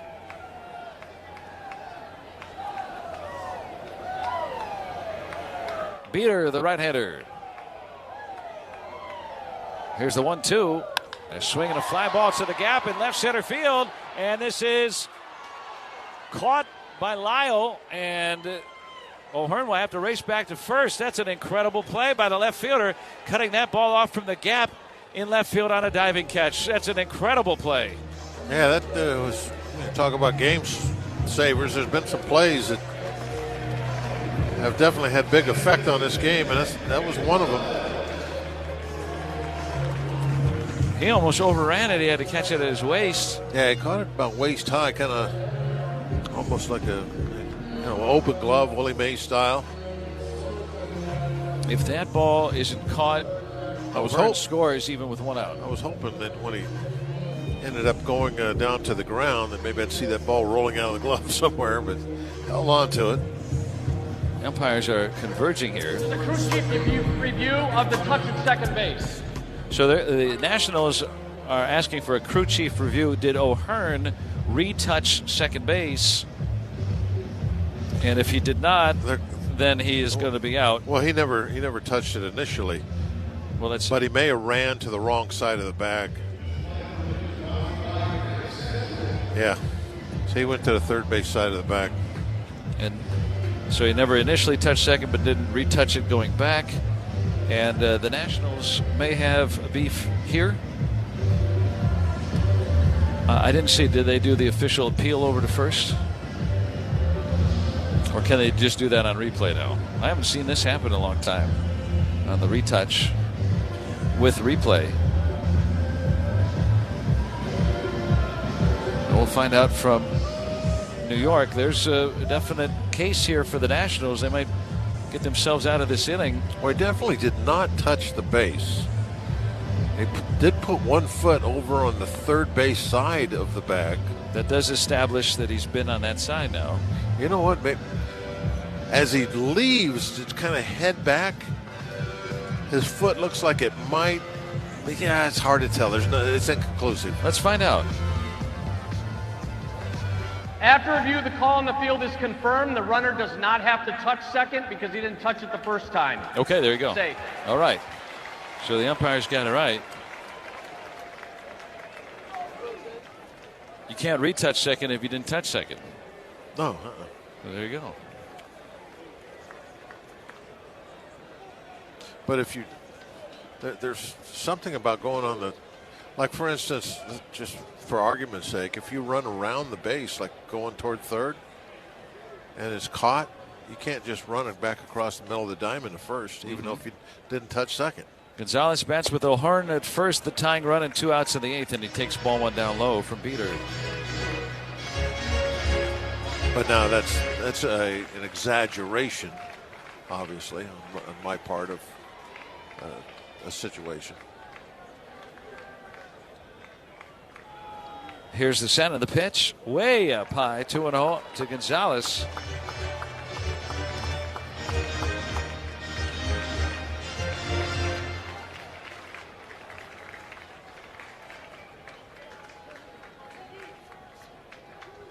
Pirates down a run. They've been trailing throughout.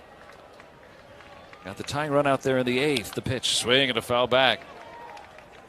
He got that 2-0 fastball. Took a good rip. 2-1 on Nick Gonzalez. He's knocked in a run today, 0 for 3. Yeah, we've had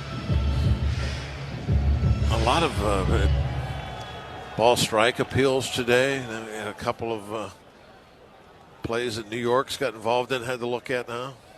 2-1, hit on a hop to second, backing up Nunez, fields cleanly and on to first for the final out. Pirates strand that tying run at first to the 9th inning. It's still 5-4 Washington on the Pirates Radio Network, presented by Iron City and IC Light. At AHN Sports Medicine, we know injuries.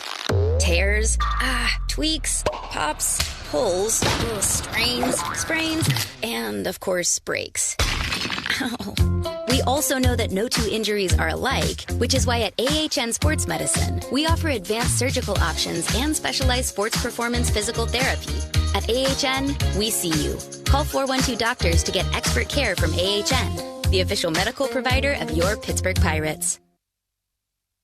Can you see yourself in the seat of a tower crane, changing the city skyline, hanging off a cliff, constructing a natural gas pipeline, knocking down to make way for sustainability in our region? We are asked to weather the harshest conditions and push our powerful machines to the max. We are trained for the extreme and master skills unlike any other trade. We are the operating engineers, Local 66. Are you up for the challenge? Find your future with us at iuoe66.org. Pirates fans, listen up. Did you know you can save on tickets all season long with the Pittsburgh Pirates PNC Bank Visa debit card? Cardholders can enjoy discounted tickets for select home games. Visit pirates.com/PNC debit card for details. Get in the zone, AutoZone. Annie's first oil change wasn't as hard as she thought because she went to AutoZone, where a friendly AutoZoner helped her find the right oil and save on an oil filter. He explained the job, and showed her free how-tos on AutoZone.com. When she was done, AutoZone recycled her old oil for free. No hassles, just help. Everything you need, nothing you don't. Get in the zone, AutoZone. Restrictions apply. We go to the 9th inning, and the Pirates still trail the Nationals by a run. And at the moment, they're going to mend the mound. Well, what happened between innings after that? Interesting. Well, there was an awful lot of talking out at second base between Beasley and O'Hearn and the second base umpire, I think, Rayburn, and then James Hoy, the crew chief. He came in to the Washington dugout and was talking to Butera, explaining to him and showing some footwork and stuff. And so there's still, I'm going to have to go ask the question tomorrow because I'm curious about when you run by the bag, even if you don't touch it, do you have to touch it on the way back? Because he definitely had at least 1 foot on the third base side of the bag. Yes. So as James Hoy described it, and I like that the umpires have that microphone that they could tell us that he doesn't have to retouch because you didn't touch. Right. You can't retouch if you didn't touch. As I know it, if you establish being beyond the bag, you have to come back and touch the bag on your way back. So I'm not sure of that 100%, and so I'd like to find out too. So that'll be interesting to follow up. With all the discussion in between innings, it seems like that there was more to what happened than meets the eye there. Yeah, we'll figure it all out for you tomorrow. Right now, it's a 5-4 Nationals lead. Matson remains in the game to face Nasim Nunez. And he delivers up high, ball 1. The Nationals got a couple hits off Matson in the 8th inning and aided by an out at the plate. Nationals have a caught stealing, a pickoff, and a great play by Mangum throwing out a runner at home. 1 ball, 1 strike. That's how the Pirates have gotten 3 of their outs defensively tonight. And meanwhile, the Nationals, who have permitted the most runs per game in baseball, they have held serve late in this game with their relief pitching. Check swing foul to Nunez. 1 ball, 2 strikes. Wood, the dangerous left-handed hitter, is on deck, and the Pirates have a counter ready. Here's a 1-2, high and away, 2 balls and 2 strikes. Nunez 0 for 2 tonight.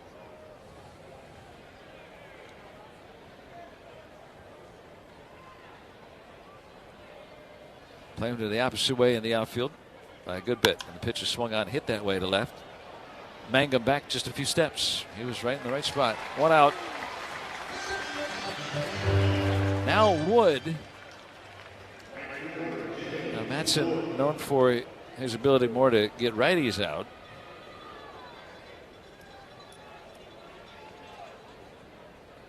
So far tonight, the Nationals lefty batters are 2 for 4 against him. He'll be in there for Wood here. Here's the pitch. And there's a strike.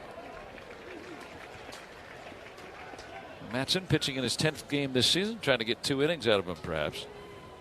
And his 5-4 game, Pirates trail by a run.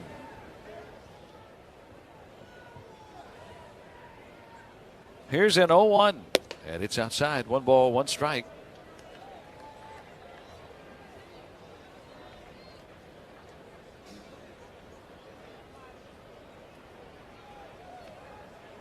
Pirates in the bottom half have Mangum, Griffin, and Bart due up. They have Cook and Davis on the bench. There's a strike. Matson throwing much harder this inning than he did last inning. He doesn't change, though, does he? No. He's got Wood up there. Real strong fastball hitter. Going right at him, fastballs. And he just challenged that last pitch, and it ticked the outer edge of the zone.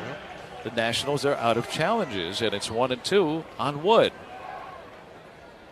But what does Matson have to lose? He's 30 years old.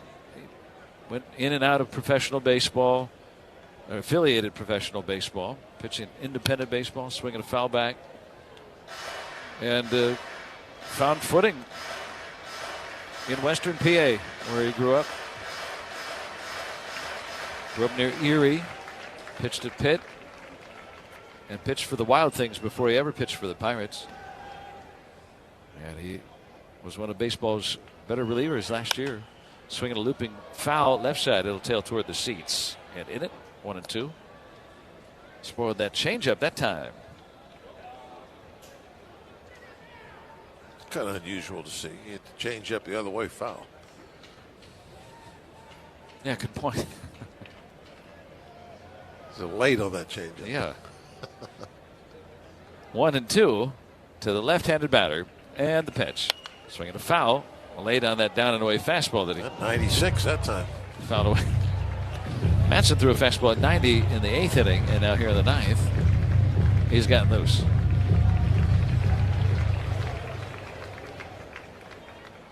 (5-4) Nationals leading, 1 out, nobody on, top of the 9th inning. Going to play deep into the opposite field in the outfield. Here's a 1-2, swinging a ground ball foul up first base side. Still 1-2 on James Wood.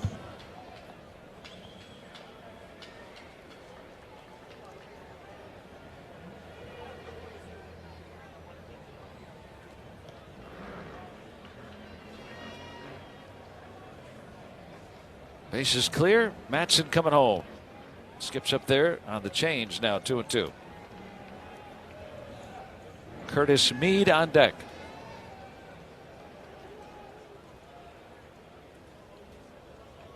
Well, there was a 10-pitch at bat to Tana, the pinch hitter, in the 8th inning before Mangum threw out Abrams at the plate on Tana's single.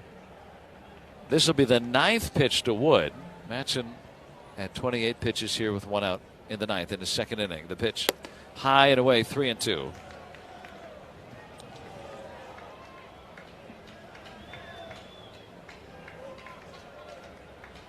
(5-4) Washington, 9th inning. 3-2 on James Wood. See if he's looking for a third walk. The pitch swung through and missed, struck him out on the heat. Madsen gets his man. Yeah, that wasn't just right down the middle there. The target was right on the outside edge, and that's right where he put the ball. Perfectly placed on a 3-2 pitch. A 10-pitch at bat, but a strikeout. It's not all magic fastball. There's some art to it, what he's doing. He's putting that ball where he wants to. Now Meade fouls it back.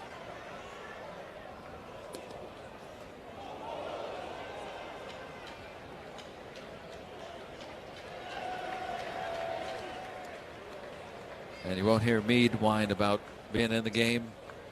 Pinch hit in the 7th. Here's the pitch. Swinging a foul back. He just doesn't want to have to go to the mound. Was it him that? No, it was Joey Weimer last night. Oh, that's right. Weimer. I thought it was Meade for a second. That's right. Yeah. Weimer didn't want to have to go back to the mound. All those honey curveballs that he was throwing. Meade, just a hitter. There's a swing, fly ball, right field. Reynolds is there. Let's win this game. And he's got it. Pirates need a run. We'll go to the bottom of the 9th inning. And the bullpen, all zeros tonight. Ramirez, Montgomery, and Madsen. They've given them a chance. Bottom of the order coming up, 5-4 Nationals right here on the Pirates Radio Network.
Here we go. Bottom of the 9th inning.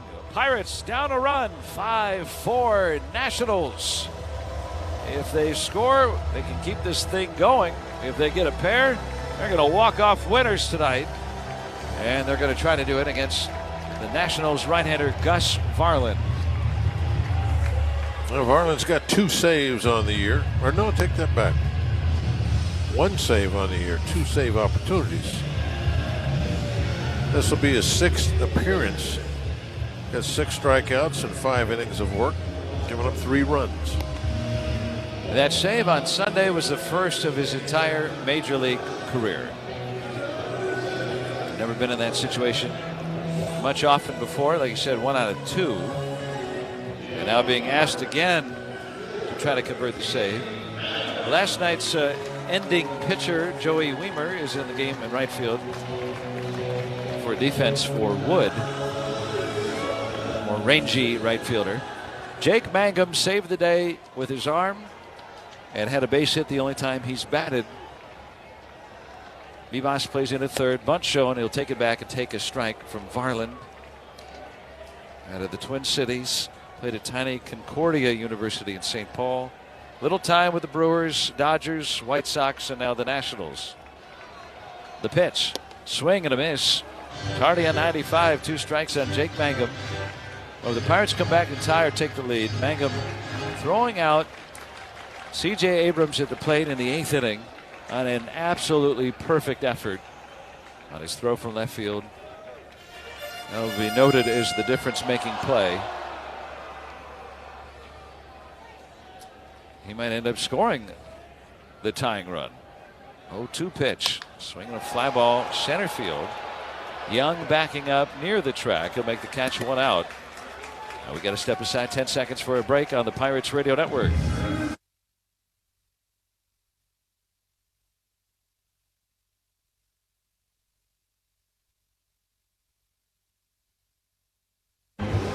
Pirates a run away from tying it.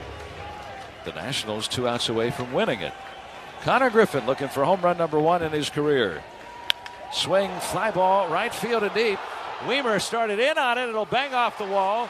He'll get the rebound, and Griffin bangs one off the Clemente wall. It's a double, and the speedster is the tying run at second with 1 out here in the 9th. Oh, Connor Griffin. That was clutch. Opposite field. But not a single, not a flare, not a line drives. To the base of the wall for 2. You love it. And you couldn't have a better base runner out there, too. Well, it's tough, too, because they're playing deep. They don't want any extra base hits.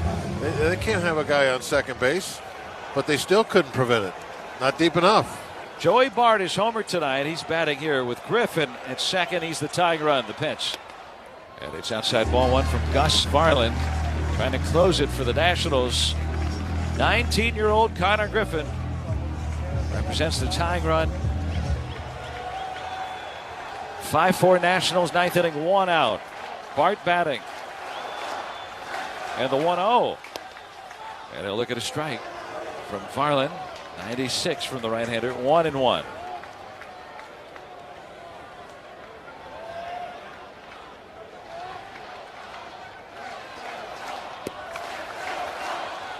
Griffin getting the modest lead off second. Being held on by Nunez. And the pitch. Swing and a miss. Beat him with 94. And it's 1-2 on Joey Bart. Faced the righty Michaelis in the 5th inning and just golfed his slider out of the ballpark.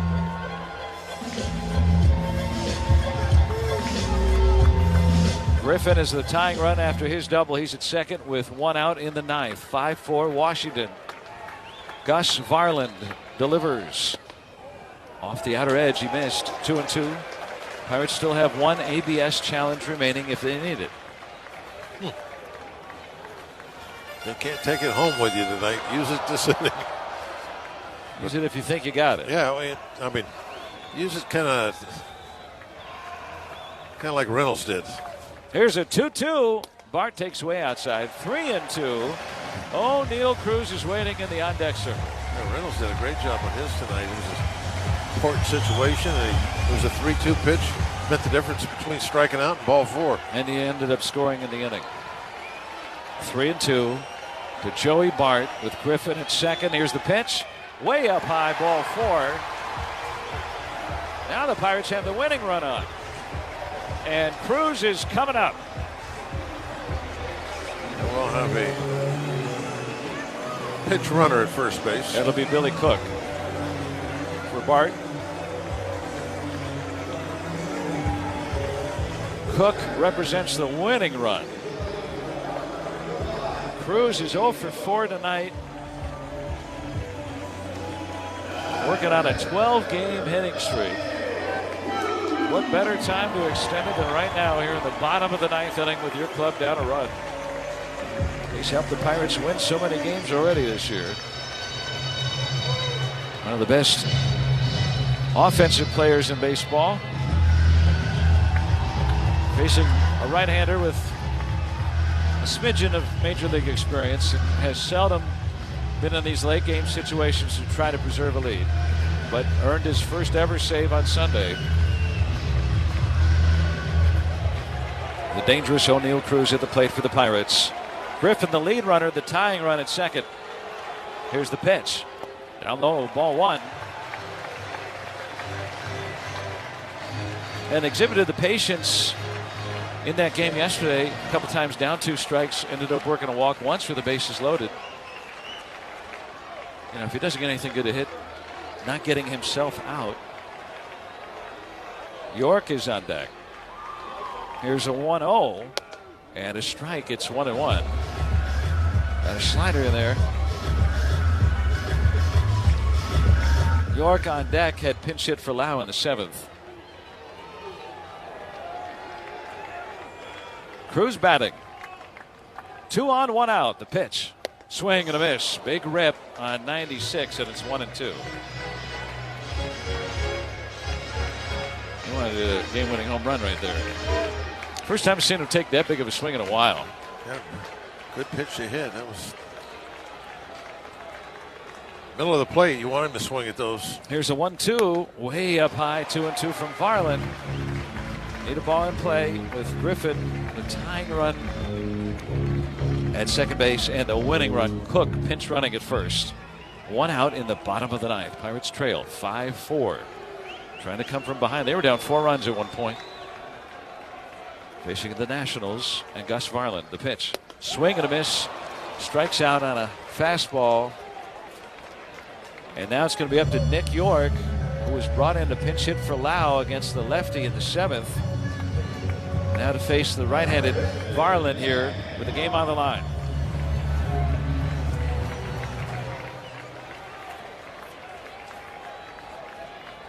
Griffin is the tying run at second base. Hit scores him. 2 outs. The pitch. Swinging a bouncing ball up third. Foul ball. Strike 1 on Nick York. He went 0 for 6 last night after a torrid start to April and batted with the bases loaded in the 7th inning and bounced into an inning-ending double play.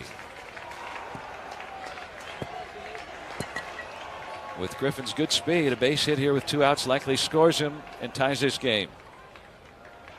Outfield back, the 0-1. Outside, stayed off the slider, 1-1. If it would get to Reynolds, he's next. 2 outs in the bottom of the 9th. Pirates down a run.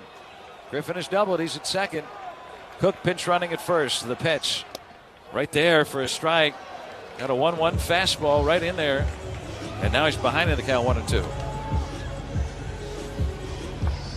The Nationals a strike away from evening this series. Pirates have not led in this game. 1-2. York swings and pops it up first base side, foul territory for Meade. Will make the catch, and the Nationals win 5-4. Postgame coming right after this on the Pirates Radio Network.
Pirates Baseball brought to you by AHN, official medical provider of the Pirates, caring for you through every win, every loss, and every moment in between. NSS Life. For low-cost life insurance and high-yielding annuities, it's NSS Life, where family matters. Sheets, the official convenience store of the Pirates. Why the Sheets not? Get a snack after the game. The Pennsylvania Lottery. Players must be 18 or older. Please play responsibly. SeatGeek, official ticket marketplace of the Pirates. Pittsburgh Brewing Company. Pittsburgh Brewing, makers of Iron City and IC Light. Giant Eagle, official supermarket of the Pirates. Highmark Health. Highmark is proud to support Pirates everywhere, from home base to home away from home, because life. Highmark Blue Cross Blue Shield. Number 1 Cochrane. Club One Rewards. Join for free today to earn points and save on every service visit. Ford, the official truck of the Pirates. And by PNC, brilliantly boring since 1865. And the Nationals edge the Pirates 5-4 tonight. We'll check the big league scoreboard when we return on the Pirates Radio Network, presented by Iron City and IC Light.